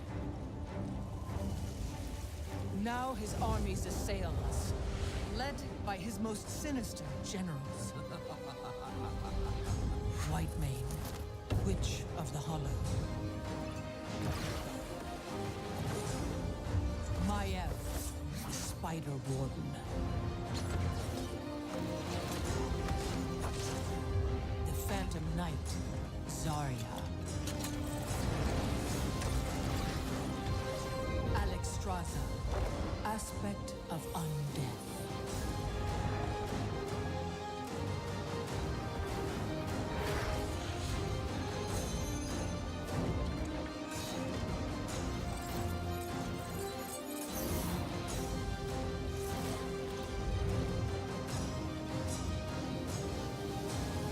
What say you, heroes? When darkness falls, will you cower in fear? Or will you stand and fight?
雪融浪过在开兰多，水手为谁拼搏？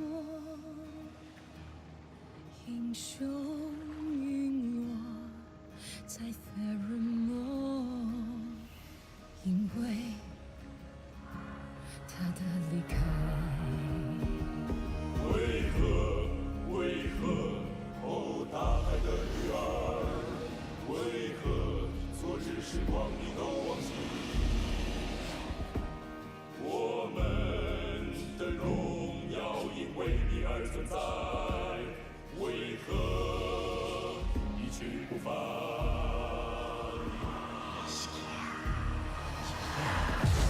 当他远离，穿越深海西行，父亲随他而去，扬帆千里，只为把他找寻，期盼女儿平安。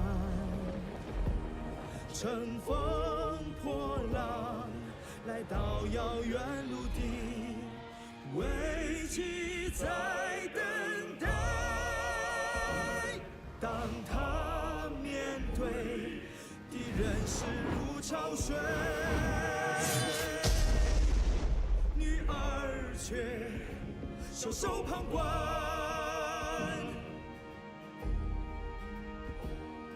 深埋在海底的伤悲，家人背叛了罪，化作对同胞绝望的呼喊，相信了大海的女儿。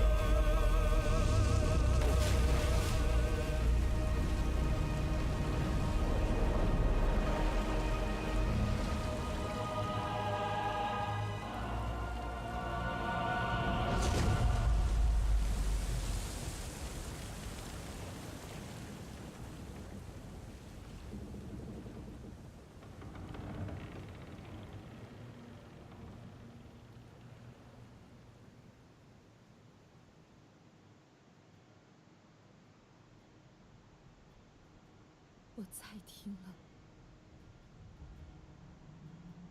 父亲。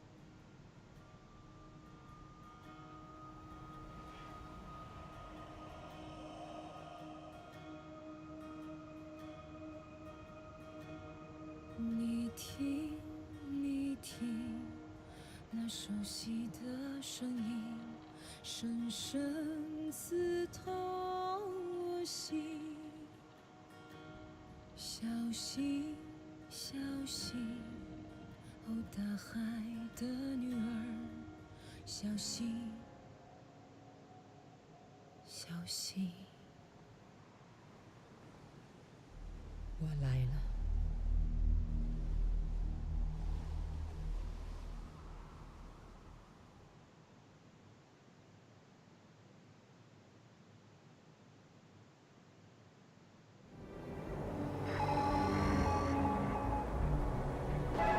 沙漠惊现外太空战舰残骸。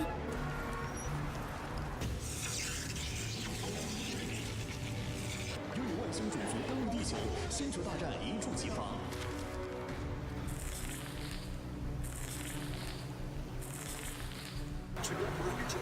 未確認の海生物。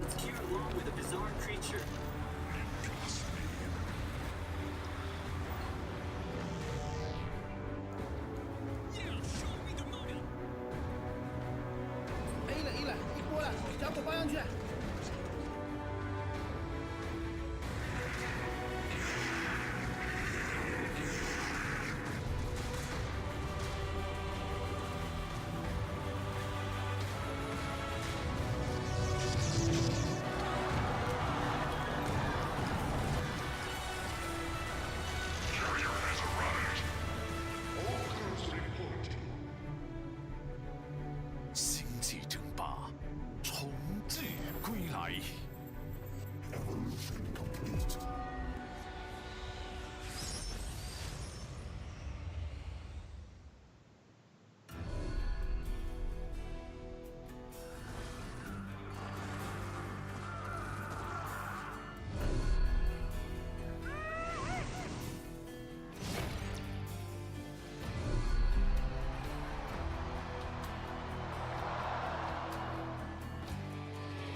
Hello, I'm A8 and I play Hearthstone for Illuminar Gaming. Yes, it's my first time attending China versus EU. What's my favorite thing about it? I think it's the atmosphere. It's just incredible. I can live for some days with one of the best players in Hearthstone, both from Europe and also from China. I don't know much about the Chinese players, so that might be their advantage, that we don't know like anything about them pretty much. So they might like have a mystery or something like that. So I'm kind of afraid of facing them, but we'll see how does it turn out. I am a professional Hearthstone player for about 2 years, I think. That was when I won my first tournament in my country, in Poland. And from there I have some achievements like qualifying for World Championship that will happen next year, or facing high ranked in DreamHack tournaments. I will be playing Death Rattle Hunter, Even Warlock, Taunt Druid, and Shadowwalk Shaman. That lineup is actually pretty popular in this tournament, but I am playing Hunter instead of Rogue, and that's why I think that the unfavored matchups for Hunter are better than for Rogue, and I expected a lot of aggro decks. So I think my choice of bringing Hunter and not Rogue might be really smart, especially in this tournament. I don't think Wild Pyromancer changes a lot of matchups. I would rather play Kalesef because it might change some things in like Druid matchup or Warlock. I will crush you.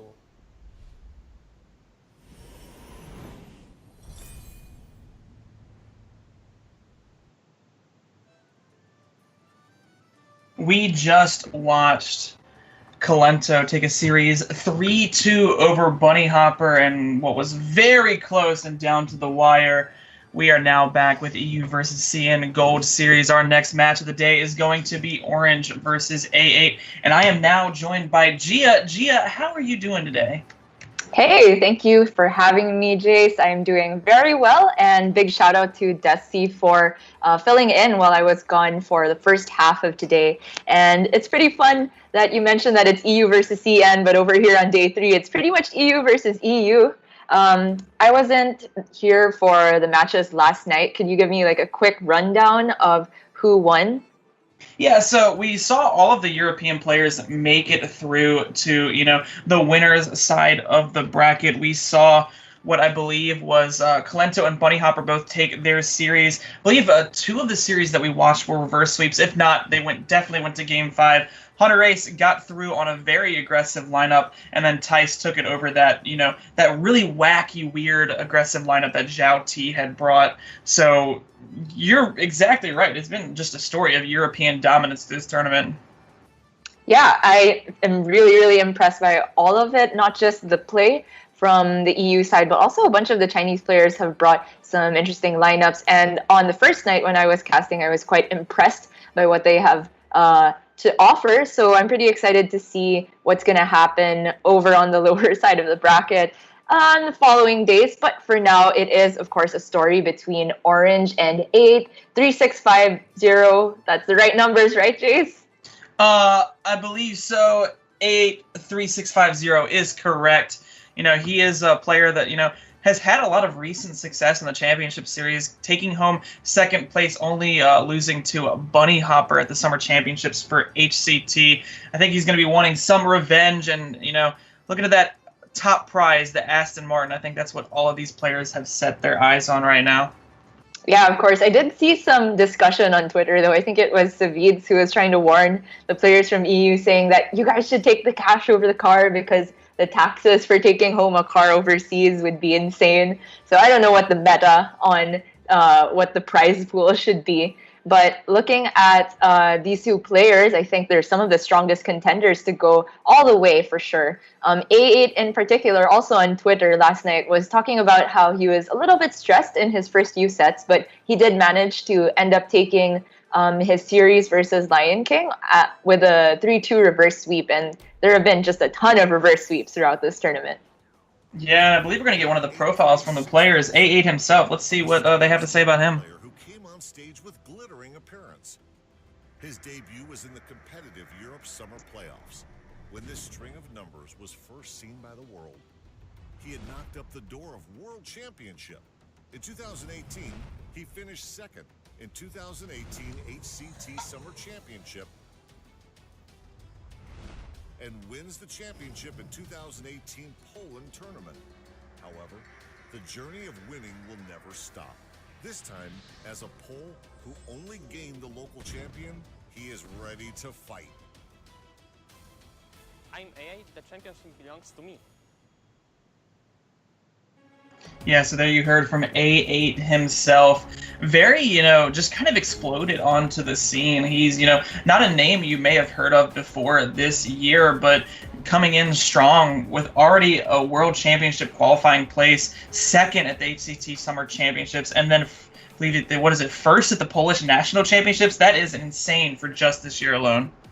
That is right. I wonder if you're looking at the same kind of cheat sheet that I am. I've got his Wikipedia page just opened up in another tab here. But yeah, as you mentioned, he's had some performances even before he was known to the rest of the world in the local Polish scene and so on. And definitely a worthy invite to this tournament. And now we see on the other side, Orange, the man who probably needs no introduction whatsoever. He has been not only a veteran of this exact tournament, but many different ones in China. And I believe in his own video introduction the other night, it was mentioned that he has particularly good performances in China, already winning 2 other tournaments prior. Yeah, he also went through a long series. I believe he is the Titanar champion, and also I don't believe he was a Gold Series champion, but I believe he went very far in a Gold Series tournament, maybe even potentially a top 4 finish. Can't remember quite off of the top of my head, but Orange is one of those players that you name a tournament, he's probably at least made top 8 or won that tournament. It is insane, just the accolades he has to his name. Absolutely, and we see that the bans have come in now as compared to the deck list brought by Bunny Hopper and Colento. These 2 guys have a bit of a slower lineup, and we see that the Quest Rogue has been banned away for Orange, and I think that was the Death Rattle Hunter of A8 banned away. Aside from the Death Rattle Hunter, A8's also packing Shudderwalk Shaman, Taunt Druid, and Even Lock. Can you tell me a bit about Orange's lineup?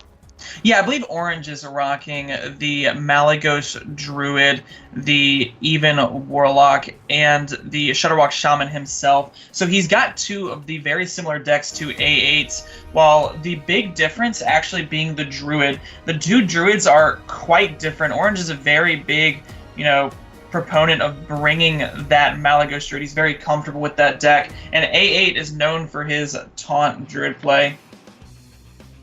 That is correct, although it was particularly that Taunt Druid which struggled on the first day, and I think he did mention that he misplayed a little bit with it. I think Neria was the one who noticed, because we were casting together at that time, that A8 played directly into a Defile, which lost him the game, which he was quite far ahead of. So I really hope that he's gotten quite enough rest over this 2-day break, or 1-day break, and yeah, I hope to see nothing but the best from these 2 guys. Yeah, it's definitely a, large scale stage that A8 is on. He's kind of escalated the process and has been put onto just large scale stage after large scale stage. So I wonder if he's still, a little bit nervous trying to get used to it. That's something that, some players, they either get used to quickly or maybe sometimes they just never get used to it. It's definitely difficult to say, but obviously a strong player. And we're going with the first matchup here, the Shudderwalk Shaman versus this Malagos Druid, which, I'd say it's kind of tough for the Malagos Druid in the past, but with the new additions from the Boomsday project and the Boomsday, it makes it a lot more manageable than it initially was in the past. Yeah, that's very true. And Malagos Druid is particularly one of Orange's pet decks, I would say. Something that he just loves playing. Usually when you hit up his stream, he's on there. And when they had the show match, I think, organized by Fino for the Malagos Druid versus Zoo matchup, Orange was one of the Malagos experts who was brought onto the stream to play. And you did mention new additions from Boomsday, but there's actually no Dream Petal Florist in the Malagos list for Orange. I think that was in Tice and RDU's lineup. But instead, Orange has this Tyrantus.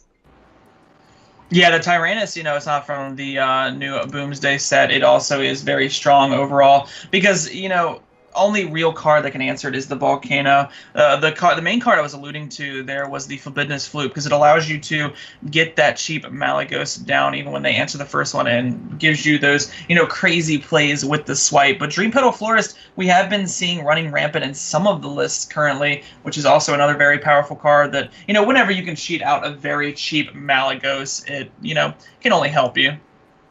Yeah, I totally agree with that. Loop makes this matchup a lot better for the Malygos Druid than it was, because back in the day, Shudderwalk Shaman had the ability to simply answer the Malygos with something like a Hex and then follow up with Healing Rain. But now, if the draws come into order for the Malygos Druid, they can do powerful consecutive turns like Alexstrasza and then into Malygos, into Floop, and that's like 3 separate threats that the Shaman needs to answer at the same time healing up out of the range of Burst. So I can definitely see why Malygos has gotten better in this expansion. Although it is not a Wild Growth Druid, and it turns out not even a Nourished Druid at the moment. Yeah, missing that crucial ramp, and very important turn from A8 there. He thought about whether he wanted to commit the hero power there. Now, the hero power has a 50% chance to kind of capitalize on having this Prince Keleseth at 1 health, because you saw Orange trying to set up the kill on it. If he rolls the healing or the taunt, it does a really good job in making sure that Prince Keleseth can keep pushing that damage, because sometimes you can just end the game before even needing to do that infinite Shudderwalk combo. Yeah, it's possible, especially if you get some high roll with Zola onto Keleseth, which is not quite the case, but it is a Nourished Druid. That's my bad. And I was watching that game that you and Desi cast where he thought that the Vine Cleaver was the top deck. It turns out that the percentage card is exactly the top deck for Orange now. And he has the option to coin out for ramp, but unfortunately he doesn't really have something like Malfurion or Lich King to ramp into. Do you think it's worth waiting to do something with this Nourish? Possibly he could... Well, you can only do 1 draw with this Branching Paths, otherwise you'd have to spend Coin or Moonfire to not overdraw. Yeah, I'm really liking the Nourish here just to kind of ramp up, because you can play both of the Arcane Tyrants here, and you will have the draw for the follow-up of the Branching Paths just to keep cycling through your deck. I think this is just too strong of a play not to commit to. Yeah, it definitely challenges the Sarenites pretty well, and I just want to make a note that a couple turns ago A8 passed up on playing that Farsight on turn 3 and instead clicked the hero power button. I think it's because he wants to save the Farsight for maximum value with the Electra on turn 6. This is a matchup where you don't necessarily need to save Electra for things like Lightning Storm. Maybe it could come in handy with Healing Rain later, but Electra Farsight is definitely super effective in this matchup. Yeah, that was definitely, smart recognition from A8. A lot of these players, they may think, well, you have the mana efficient use of it, then why not, go ahead and capitalize on that now. But it definitely makes sense to kind of hold on to it, because it's much better to just cycle through the deck, especially in a matchup like this where, you really have the time to make these kinds of plays. If it were something like a Zulok, an Odd Paladin, something much more aggressive, you wouldn't necessarily have that time and luxury. But Malygos Druid does give you quite a bit of time. Yeah, that is very true. Although Orange is probably hoping to draw into something like Malfurion or perhaps another ramp into UI.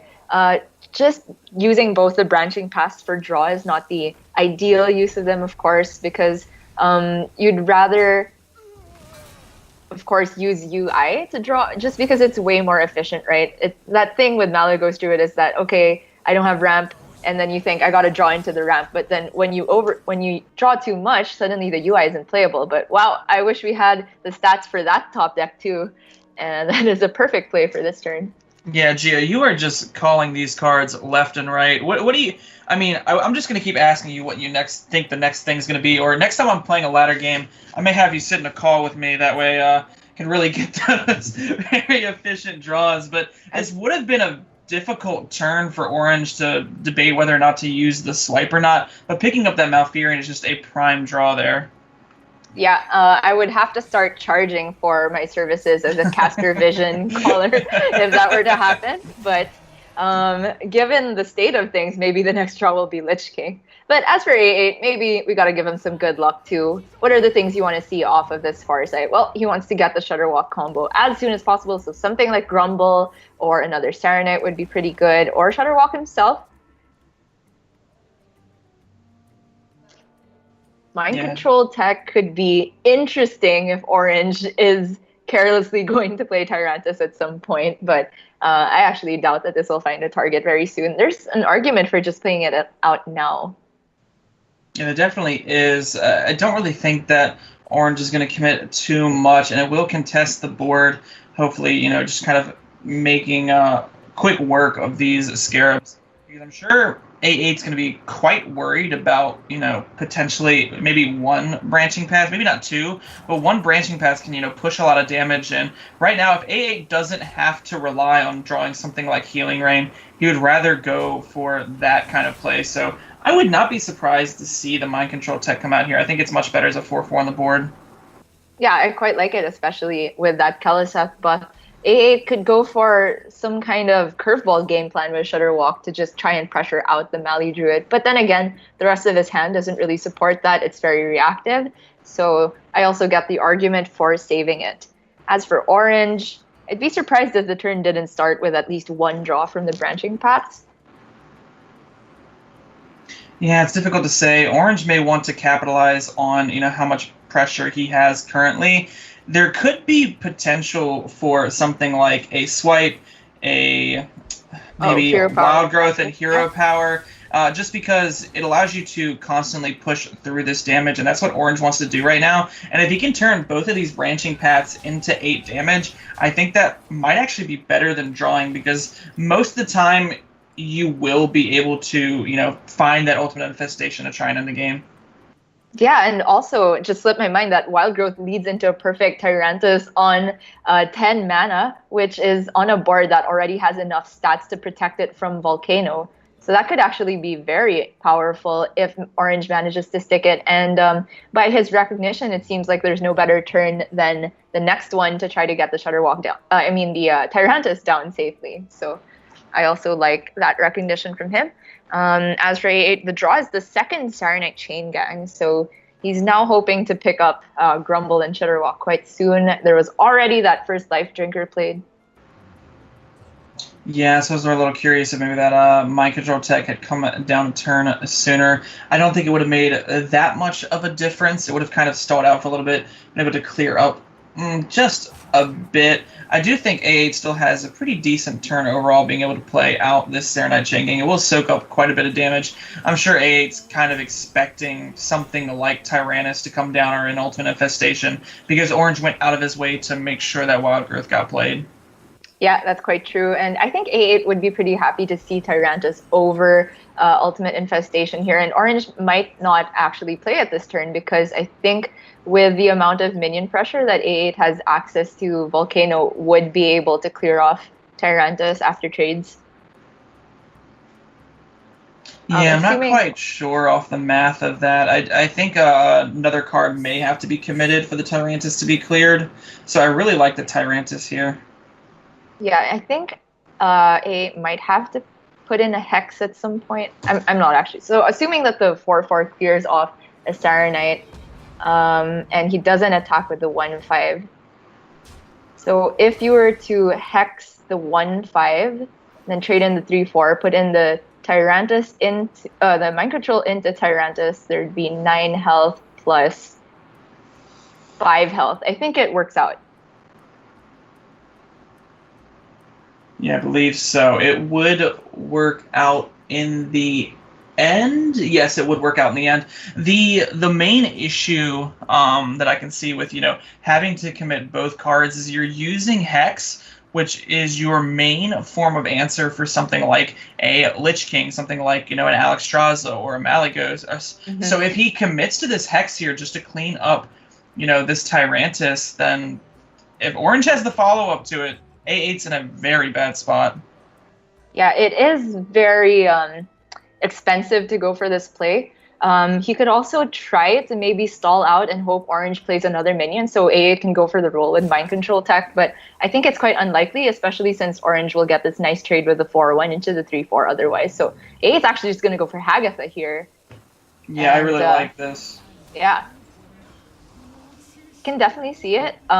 Even though he has to kill off one minion, he preserves the taunt so that he doesn't face tank 12, at least not without Orange having to commit at least a hero power here. Yeah, the one thing A8's got to be a little wary of. I do like this play. I think you can't really commit to using the Hex there. If you do, you're kind of accepting that you will lose to the next large-scale minion that is played. But while this is, kind of it's a very, very scary play. I think it's a good play, but it's a very scary one because we can see that the Moonfire is there. The Moonfire would allow Orange to push this 12 damage through, which I think he's going to go for it. I think he's going to make sure that this damage gets pushed through. Yeah, I also think that the recognition from A8 is like, okay, I think I can afford to take 12 damage to face here as long as I get to keep the Hex, because most likely after the Saronite is cleared, he can just use the Volcano without a Hex to clear the Tyrantus. It's unlikely that Orange would be able to put probably more than 6 stats of health onto the board this turn. So A8 is conceding his